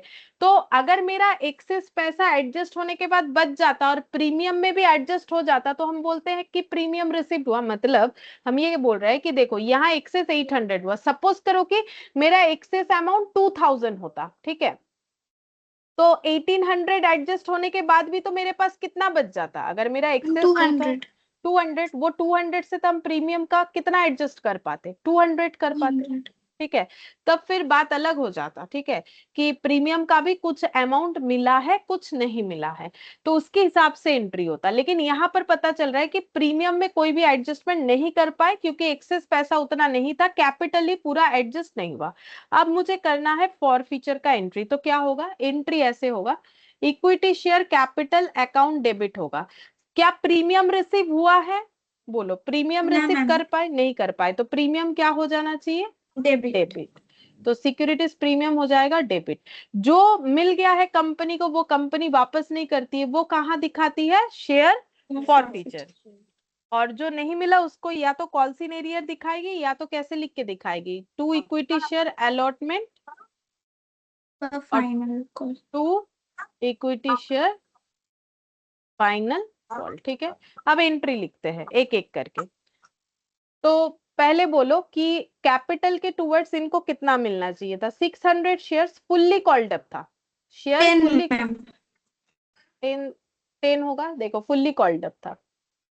1000 शेयर्स, इसमें से अप्लाइड फॉर 100। अच्छा, यहाँ पर ये देखो फेस वैल्यू 10, ये देखो सारा कॉल्ड अप हुआ था ना फाइनल कॉल, और इन्होंने does not pay allotment and final call. Allotment नहीं दिया, फाइनल कॉल नहीं दिया, फाइनल कॉल ही लास्ट था, तो कंपनी ने तो अपनी तरफ से फुल्ली कॉल्ड अप किया है। इसका मतलब वो पढ़ के समझना पड़ेगा ना, कैसे समझेंगे हम लोग, क्योंकि क्वेश्चन बोल रहा है कि इन्होंने अलॉटमेंट और फाइनल कॉल नहीं दिया, ऐसा कंपनी का कहना है। तो कंपनी ने फाइनल कॉल तक कॉल कर लिया और वही लास्ट था, तो इसका मतलब फुल्ली कॉल्ड अप था, ठीक है। तो फिर यहाँ पर 10 लिखेंगे तो कितना आ जाएगा? 6000। 6000। प्रीमियम में कितना दिखाओगे जो नहीं मिला? 600 शेयर्स पे कितना Two. नहीं? 2। और वैसे भी ये वर्किंग नोट से भी देख सकते हो प्रीमियम का कितना नहीं मिला? 1200। तो जो मिला वो फॉर फीचर में दिखाओगे तो कितना मिला? कंपनी को मिला कितना है इनसे? Total amount receive 2000।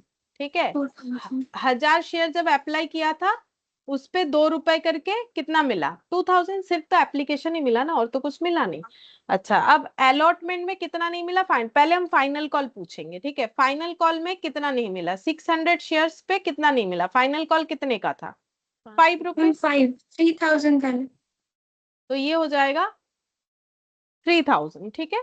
अच्छा, और अलॉटमेंट में कितना नहीं मिला? अब तुम लोग अगर बोलोगे कि हम अलॉटमेंट का लिख देंगे 600 इंटू 5 तो गलत हो जाएगा, क्योंकि एक्सेस जो अमाउंट एडजस्ट 800 भी था किया हुआ है। एडजस्ट किया था। तो वर्किंग नोट से बोलो कितना अलॉटमेंट में नहीं मिला। ये देखो दिख 1000 रहा है, रुपीज।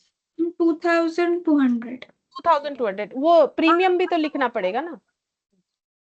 जब प्रीमियम रिसीव नहीं होता है तो प्रीमियम का इम्पैक्ट कॉल्सिन एरियर में भी आता है। यही तो मेरा कॉल्सिन एरियर है, कॉल्सिन हाँ। एरियर में भी आएगा और डेबिट भी होगा, तो कॉल्सिन एरियर में भी इसका इम्पैक्ट आएगा। तो मुझे यहाँ पर वर्किंग नोट से दिख रहा है कि मुझे अलॉटमेंट में ये और ये नहीं मिला, तो टोटल कितना नहीं?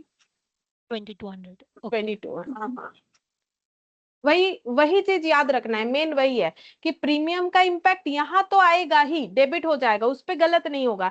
लेकिन जहां प्रीमियम इंक्लूडेड था वहां भी प्रीमियम का इम्पैक्ट आएगा, कॉल सिनेरियो लिखते वक्त या फिर कॉल नाम से उसे लिखते वक्त। लाइक इक्विटी शेयर अलॉटमेंट हुआ या फाइनल कॉल हुआ या फर्स्ट कॉल हुआ, जो भी हुआ। ठीक है, हाँ मैम। बोलो क्लियर है ये वाला question? Yes. Yes, ma'am.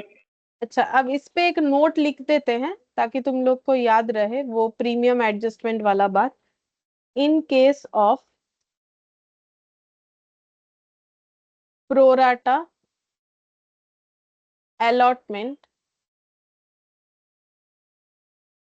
where shares are issued at premium,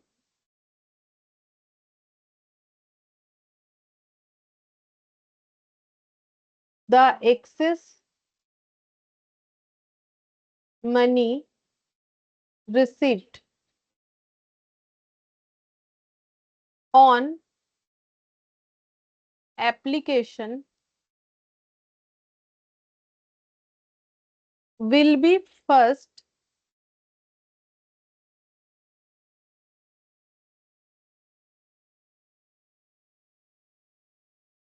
adjust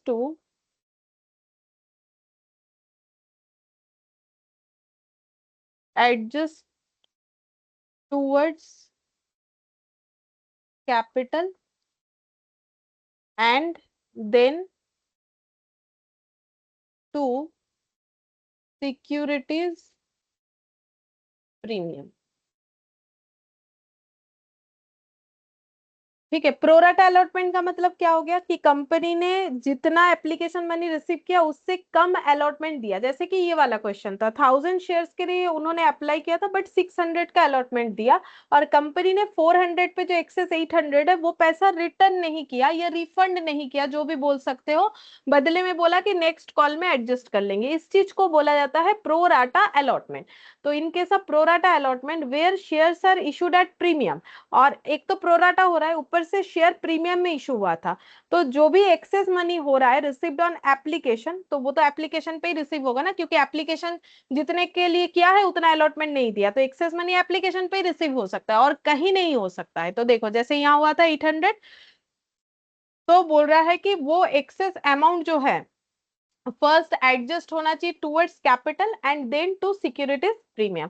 पहले कैपिटल के टुवर्ड्स एडजस्ट होना चाहिए, और अगर उसके बाद भी बच जाता है तो प्रीमियम यानी सिक्योरिटीज प्रीमियम के साथ एडजस्ट होना चाहिए। तो पहले कैपिटल फिर सिक्योरिटीज प्रीमियम, इस बात का ध्यान रखना है। क्वेश्चन बड़ा ही छोटा छोटा है, लेकिन यही चीज को जब एक कंप्लीट क्वेश्चन के अंदर इस पॉइंट को दे देगा तो फिर इसी को करने में प्रॉब्लम होता है। इसीलिए एग्जाम्पल बहुत सुंदर है, छोटा छोटा छोटा छोटा एग्जाम्पल्स है। इस चीज को अगर ध्यान में रखोगे तो ये सारी चीजों को मिला के भी अगर एक बड़ा सा क्वेश्चन कर दिया, लाइक फॉर फीचर भी है, प्रीमियम भी है, प्रो राटा अलॉटमेंट भी है, तो भी प्रॉब्लम नहीं होना चाहिए। अगर ये छोटे छोटे एग्जाम्पल्स को अच्छे से कर लेते हो तो कोई भी क्वेश्चन करना आसान है, ठीक है। फिर कोई क्वेश्चन करने में कोई प्रॉब्लम नहीं होना चाहिए। अच्छा, के बाद देखते हैं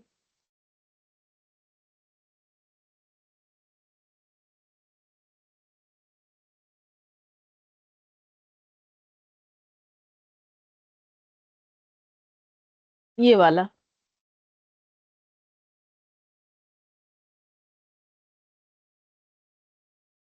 14 नंबर वाला देखो, ठीक है। ये री इशू के साथ साथ, ये फॉर फीचर के साथ साथ री इशू भी है। देखो क्या बोल रहा है, mister long who was the holder of 2000 preference shares of 100 each on which 75 per share has been called up could not pay his dues on allotment and first call at 25 per share।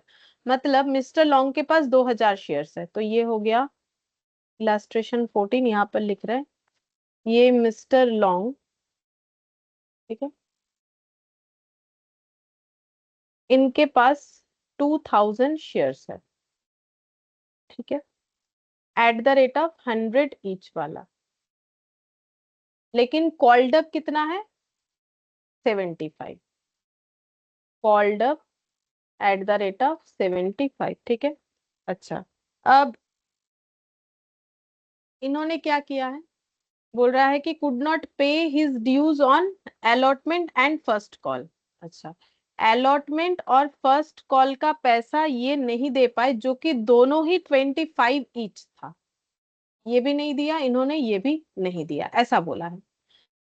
The director forfeited the above shares and reissued 1500 of such shares to Mr. Short at 65 per share। अच्छा, तो देखो इसका मतलब अगर ये 100 रुपए का shares है तो फिर एप्लीकेशन कितना रहा होगा, कितने का, वो तो मुझे चाहिए ना एंट्री करने के लिए। वो बोला नहीं है क्वेश्चन, हम लोग खुद से तो निकाल सकते हैं। अगर एक शेयर 100 रुपए का था तो फिर एप्लीकेशन कितने का रहा होगा। मैम 50। अच्छा, इन्होंने क्योंकि मैम पहले तो कॉल्ड अप हाँ 75 75 होना चाहिए, हाँ 75 कॉल किया है, तो फिर कितना होगा, 25। मैम 25। 25, ठीक है। इसमें 100 कर नहीं सकते क्योंकि इसको मैच करने के लिए, क्योंकि ये तो 75 कॉल्ड अप है ना, तो फिर कंपनी का कॉल्ड अप ही तो बताया अप टू फर्स्ट कॉल, तो ये फिर 25 आ जाएगा। अच्छा, अब मिस्टर लॉन्ग का शेयर फॉरफिट कर दिया गया, इसके बाद हो गया इनका शेयर फॉरफिट, और इनके शेयर में से मिस्टर शॉर्ट को, ये मान लो है मिस्टर शॉर्ट, इनको कुछ शेयर इशू कर दिया गया, सारा नहीं किया गया। फॉर फीचर वाले शेयर्स में से कितना इशू हुआ, 1500 at 65, 1500 shares at the rate of 65 करके इशू किया गया है, वो शेयर्स जो कभी 75 में कॉल किया गया था। तो लॉस ऑन री इशू कितना होगा, लॉस ऑन री इशू का मतलब पहले समझा देते हैं।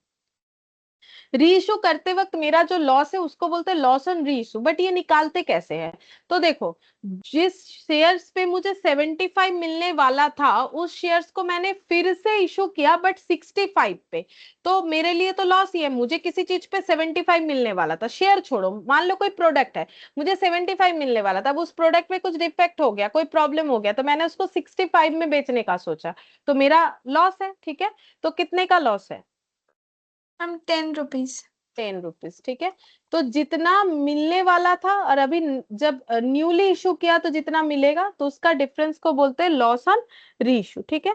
तो ये इतना हो जाएगा। अच्छा, अब हम लोग को एंट्री क्या करने बोला है, बोल रहा है कि फॉर फीचर और री इशू का एंट्री करो to record above forfeiture and reissue. तो फॉर फीचर का पहले एंट्री होगा क्योंकि पहले फॉरफिट हुआ, उसी फॉरफिटेड शेयर से ही री इशू हुआ। तो फॉरफिट कैसे होगा, ये प्रेफरेंस शेयर्स था, ठीक है। तो मैंने पहले ही बोला है चाहे इक्विटी हो प्रेफरेंस, अकाउंट्स में कोई चेंजेस नहीं होने वाला। तो जैसे इक्विटी शेयर कैपिटल को डेबिट कर रहे थे वैसे प्रेफरेंस शेयर कैपिटल को डेबिट करेंगे। प्रीमियम का कोई यहाँ पर कोई सवाल नहीं है, ठीक है। तो क्या हो जाएगा, कितना मिलने वाला था कितना मिला उसे शेयर फॉर फीचर में दिखाओगे, जो नहीं मिला उसे कॉल सिनेरियर लिख सकते हो या फिर टू रेस्पेक्टिव कॉल बोल के। तो to preference share allotment, to preference share first first call call. ठीक है, तो बोलो कितना मिलना चाहिए था? 2000 शेयर पे 75 तो कितना होगा? मैम 1,50,000 कितना मिला? सिर्फ और मैम सिर्फ 25 एप्लीकेशन। 50,000 और अलॉटमेंट भी नहीं मिला, फर्स्ट कॉल भी नहीं मिला, दोनों ही 25 करके था। ये भी क्या हो जाएगा? 50 50। अब री इशू करने से क्या मिलेगा? बोलो। बैंक अकाउंट डेबिट को हाँ, फिर से शेयर इशू कर रहे हो तो पैसा मिलेगा। तो शेयर इशू करने से क्या होता है? Bank account debit to share capital होता है। तो अभी भी वही लिखेंगे, बैंक अकाउंट डेबिट। कितना शेयर इशू हुआ? 1500। कितना करके मिलेगा? 65। 65 जितना रेट रखा है कंपनी ने उतना ही मिल सकता है। तो बोलो कितना हो रहा है? मैम 97,500 तो bank account debit to share capital होता है। तो एक लाइन जगह रखो, टू शेयर कैपिटल। तो ये कौन सा शेयर है? प्रेफरेंस शेयर है। तो प्रेफरेंस शेयर कैपिटल, कैपिटल का एंट्री कितने से होगा यहाँ पर? बोलो। मैम 75 75 से होगा, क्योंकि इस पे मिलने वाला कितना था टोटल? क्योंकि इसका फुल्ली कॉल्ड अप नहीं था ना, Called up. तो कॉल्ड अप वैल्यू हमेशा देना पड़ेगा। तो 1500 पे कितना होगा? मैम 1,12,500 और ये मैच नहीं हो रहा है। क्यों नहीं हो रहा है? क्योंकि लॉस ऑन री इशू भी तो बुक करना है। जैसे डिस्काउंट पे अगर इशू होता है, वैसे डिस्काउंट पे हो नहीं सकता है। रूल्स है कि डिस्काउंट पे शेयर इशू नहीं हो सकता except sweat equity Sweat share, इस equity तरीके। share. तो फिर यहाँ पर लॉस तो हो रहा है, तो उसको कहां पर बुक करेंगे? तो देखो, जब कंपनी किसी का शेयर फॉरफिट करती है तो पैसा जो मिल जाता है वो वापस नहीं करती है। तो उसको वो बोल देती है शेयर फॉरफिचर, कि भाई इसने मेरा पूरा पैसा नहीं दिया, मेरा लॉस तो है लेकिन इतना मेरा गेन है। तो अब रीइशू करते वक्त जो लॉस होगा उसको कंपनी ये शेयर फॉरफिचर के साथ ही एडजस्ट करना चाहेगी। मतलब फॉरफिटेड शेयर पे गेन और फॉरफिटेड शेयर्स को रीइशू करते वक्त लॉस, ये दोनों को एडजस्ट करने के लिए जो अकाउंट का यूज होगा उसका नाम है शेयर फॉरफिचर। तो गेन को जैसे शेयर फॉरफिचर बोल के बुक करेगी, तो लॉस को भी वैसे ही बुक करेगी शेयर फॉरफिचर बोल के। ठीक है, और ये अमाउंट क्या होगा? लॉस ऑन रीइशू, जो कि कितना आया अभी मैंने तुम लोगों से कैलकुलेट करवाया, मैम 10 रुपीज। 15,000 10 rupees. तो Last में 15,000 share forfeiture capital reserve reserve में में transfer होगा. जाएगा। उसका भी रूल्स है, देखो कैसे करके होगा। देखो, इसमें क्या करना है, पहले हम एंट्री तो एक लाइन का ही होगा, यहाँ पर हो जाएगा। हम वर्किंग नोट करके ये समझा देते हैं कैसे होगा। और ये चीज तुम लोग जिस भी क्वेश्चन में अप्लाई करोगे आराम से आंसर आएगा। ये अगर अच्छे से समझ लेते हो तो कोई भी क्वेश्चन में इसका एप्लीकेशन कर सकते हो। देखो, सबसे पहले हम लोग लिखेंगे कि total gain on forfeited share वो कितना है। कैसे पता चलेगा? फॉरफिचर का एंट्री में जो शेयर फॉरफिचर है वही गेन है, ये वाला। कितना? मैम 50,000 ठीक है, 50,000। और gain on forfeited shares, forfeited पर शेयर। ठीक है, पर मतलब एक एक शेयर पे, इस पे लिख देते हैं पर शेयर। तो एक एक शेयर पे गेन कितना है? तो 50,000 का गेन, नंबर ऑफ शेयर्स कितना था? एंट्री में ही लिखा है मैंने, देखो 2000. 2000। ठीक है, तो एक एक शेयर पे कितना होगा? मैम 25 25। ठीक है, अच्छा। अब टोटल लॉस कितना है? टोटल लॉस ऑन री इशू मैम कहाँ मिलेगा? 15,000 हाँ, फॉरफिचर वाले एंट्री में ही मिलेगा 15,000। ठीक है, लॉस पर शेयर कितना है? कैसे निकालोगे? Ma'am 10 rupees. 15,000 डिवाइडेड बाय कितना होना चाहिए? 1500. 1500, क्योंकि रीइशू नंबर ऑफ शेयर्स 1500 है, उस पे 2000 मत कर दो। ठीक है, ये गेन 2000 शेयर्स पे है बट ये लॉस 1500 शेयर्स पे है, क्योंकि रीइशू 1500 शेयर्स हुआ है। तो ₹10 पर शेयर। ठीक है, ₹25 पर शेयर। तो अब मुझे एक चीज बोलो, किसी का शेयर फॉरफिट हुआ, उसी का शेयर रीइशू हुआ। अब टोटल नंबर ऑफ शेयर्स एक बार छोड़ो, ठीक है, क्योंकि 5000 शेयर्स, 2000 शेयर्स फॉरफिट हुआ, 1500 रीइशू हुआ, लेकिन मैंने पर शेयर पे प्रॉफिट और लॉस निकाल लिया eight the time of forfeiture and reissue. ठीक है, तो अगर मैंने 25 गेन किया फॉरफिट करते वक्त और रीइशू करते वक्त 10 का लॉस किया, तो मेरा नेट क्या हुआ, प्रॉफिट या लॉस हुआ? मैंने 25 रुपए कमाए, 10 रुपए लॉस किए, तो मेरा नेट, 15 प्रॉफिट गेन। ठीक है, इसको हम लोग बोलते हैं सरप्लस यहाँ पर, ठीक है, कि मेरे पास सरप्लस रह गया पर शेयर पे कितना, 15. हाँ, रीइशू करते वक्त लॉस हुआ, उसके बाद भी मेरे पास कितना बचता है इस शेयर पे इनकम, 15 पर शेयर, ठीक है। तो अब मुझे शेयर फॉरफीचर में कितना अमाउंट देना पड़ेगा वो हम लोग कैसे निकालेंगे, देखो इस तरीके से होगा। तो देखो 2000 जो शेयर्स है, ठीक है, उस पे गेन है 50,000। एक शेयर पे गेन कितना हो जाएगा, 50,000 डिवाइडेड बाय 2000 यानी 25 रुपए। तो 1500 शेयर्स पे गेन कितना होना चाहिए, इनटू मैम 5 उल्टा 1500, तो कितना हो जाएगा 37,500। 37,500, ठीक है, 37,500 हो गया।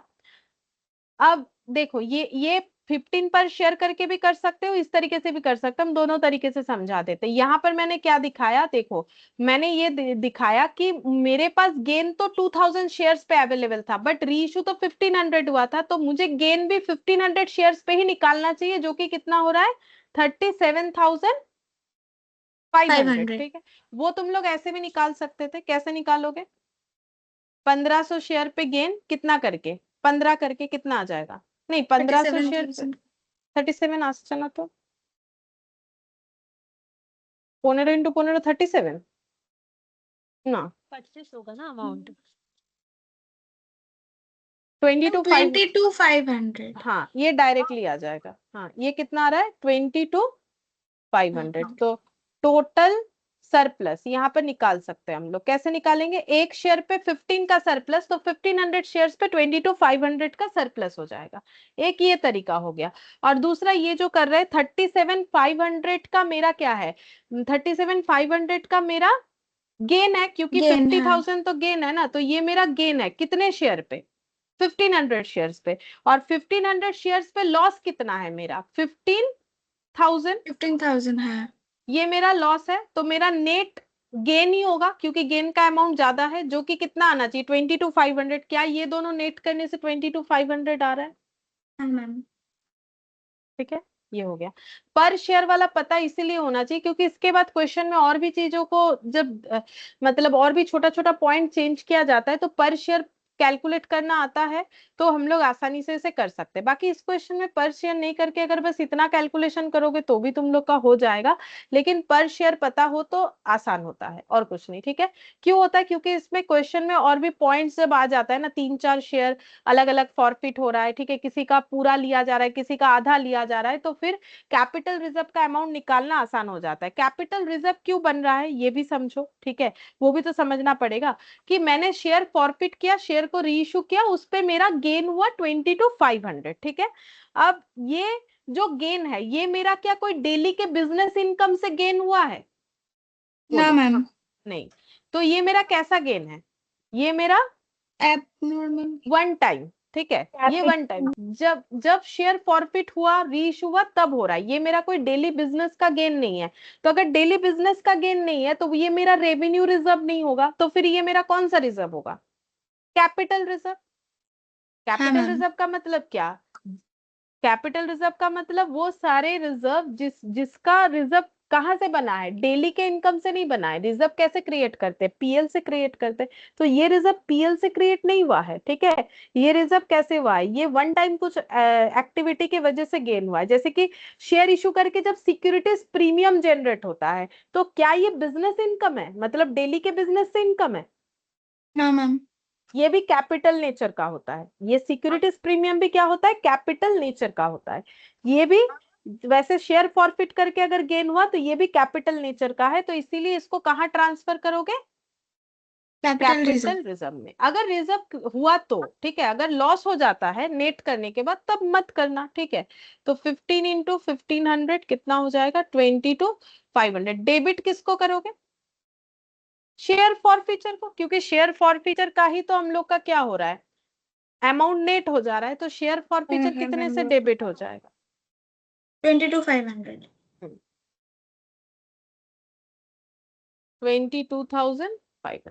तो शेयर फॉरफीचर मेरा 22,500 जो मैंने नेट किया वो अमाउंट जो है हम लोगों ने कैपिटल रिजर्व में ट्रांसफर कर दिया, तो उतने से फॉरफीचर डेबिट हो जाएगा। क्योंकि देखो यहाँ पर तो मेरा शेयर फॉरफीचर क्रेडिट ही हुआ ना, मतलब बात समझो, ये गेन यानी क्रेडिट, ये लॉस यानी डेबिट, तो नेट एंट्री गेन यानी क्रेडिट। तो क्रेडिट बैलेंस को जब कहीं ट्रांसफर कर रहे हो तो क्रेडिट क्लोज हो जाएगा, क्रेडिट क्लोज होने से क्या होगा, डेबिट होगा।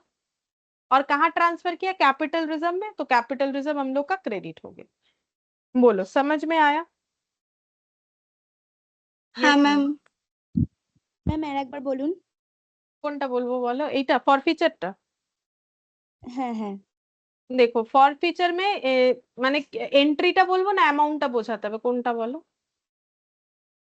অ্যামাউন্টটা একবার বলবেন। অ্যামাউন্টটা বলবো। তো তো অ্যামাউন্টটা এই যে 15 ইন্টু 1500 করলে 22,500 হচ্ছে, ওইভাবেও লেখা যেতে পারে, ঠিক আছে? বা এইভাবেও করতে পারি আমরা। দেখো যখন আমরা শেয়ারটা ফরফিট করেছিলাম তখন এক একটা শেয়ারে 25 টাকা করে আমরা গেন করেছিলাম, কারণ আমরা 25 টাকা যেটা নিয়েছে ওটা ফেরত করেনি কোম্পানি, কিন্তু আবার ওই শেয়ারটাকে যখন রিইস্যু করলো তাহলে প্রত্যেকটা শেয়ারে 10 টাকা করে লস হলো, তাহলে নেট প্রফিটই তো হলো। 25 টাকা আমি একটা কিছুতে ইনকাম করছি আর 10 টাকাই ওটাতে লস করছি, তাহলে আমার নেট ইনকাম কত হলো, 15। এবারে ইনকামটা কতগুলো শেয়ারের ওপর হচ্ছে, ইনকাম কতগুলো শেয়ারের ওপর করছি, যতগুলো শেয়ার রিইস্যু করছি, তো রিইস্যু কতগুলো করেছি, 1500টা শেয়ার। তাহলে 1500টা শেয়ারে যদি আমি 15 টাকা করে কি মানে গেন করছি, তাহলে আমার টোটাল গেন কত, 22,500। তো শেয়ার ফরফিট করলে যে গেনটা হলো, এবার গেনটাকে যখন আমি রিজার্ভে ট্রান্সফার করছি তাহলে গেন ক্রেডিট হয়, গেন যখন ট্রান্সফার হবে ডেবিট হবে, নাম কি থাকে, শেয়ার ফরফিচার। আর এই গেনটা কোথায় ট্রান্সফার হয়, ক্যাপিটাল রিজার্ভে, কারণ এটা কোনো বিজনেস ইনকাম নয়। এইগুলো যেমন সিকিউরিটিজ প্রিমিয়াম বিজনেস ইনকাম নয়, শেয়ার ইস্যু একবারই করে কোম্পানি, ঠিক আছে, মানে ডেলি তো করে না। বিজনেস ইনকাম মানে যেটা ডেলি থেকে হয়, লাইক সেল করে যে ইনকাম হলো, ঠিক আছে, এগুলো হচ্ছে ডাইরেক্ট ইনকাম, রেভিনিউ ইনকাম। তো এটা তো ক্যাপিটাল নেচারের ইনকাম, তাহলে এটা ক্যাপিটাল রিজার্ভে ট্রান্সফার হবে। আর কত হবে, 22,500, যদি আমরা এইভাবে পার শেয়ারের হিসেবে ক্যালকুলেট করি। আর যদি ওভাবে না করতে চাই তাহলে এইভাবে করতে পারি। এইটা কি, 2000 শেয়ারস যখন আমরা ফরফিট করছি তখন 50,000 এর আমরা গেন করেছি, ঠিক আছে। তো আমরা যদি 1500টা শেয়ার ফরফিট করতাম, এটা কেন 1500তে বের করলাম, কারণ আমি 1500টা শেয়ার রিইস্যু করেছি, তাহলে গেন আর লস তো সেম নাম্বার অফ শেয়ারের সাথে অ্যাডজাস্ট করতে হবে না। আমি 2000 শেয়ারের গেনের সাথে তো আর আমি 1500টা শেয়ারের লসকে অ্যাডজাস্ট করতে পারবো না, তাই জন্য আমাকে কি করতে হবে, এই গেনটাকেও 1500টা শেয়ারে ট্রান্সফার করতে হবে। তাহলে 1500টা শেয়ারে গেন হচ্ছে এত, 2000টা শেয়ারে গেন এত, ঠিক আছে, ঐকিক নিয়ম করে, আর 1500টা শেয়ারে গেন এত, আর 1500টা শেয়ারে লস এত, তাহলে নেট গেনই হলো, কারণ গেন বেশি 22,500 1500টা শেয়ারে। এটাকে ক্যাপিটাল রিজার্ভে ট্রান্সফার করতে হবে, হয় এইভাবে করা যেতে পারে, না হয় এইভাবে করা যেতে পারে, যে কোনো একটা ভাবে। বলো বোঝা গেল কিনা?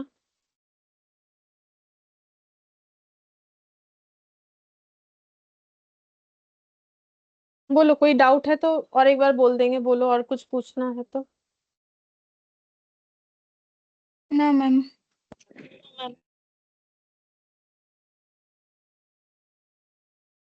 बोलो समझ में आ गया? হ্যাঁ ম্যাম। Yes ma'am. ठीक है फिर, ठीक है फिर आज इतना ही करते हैं।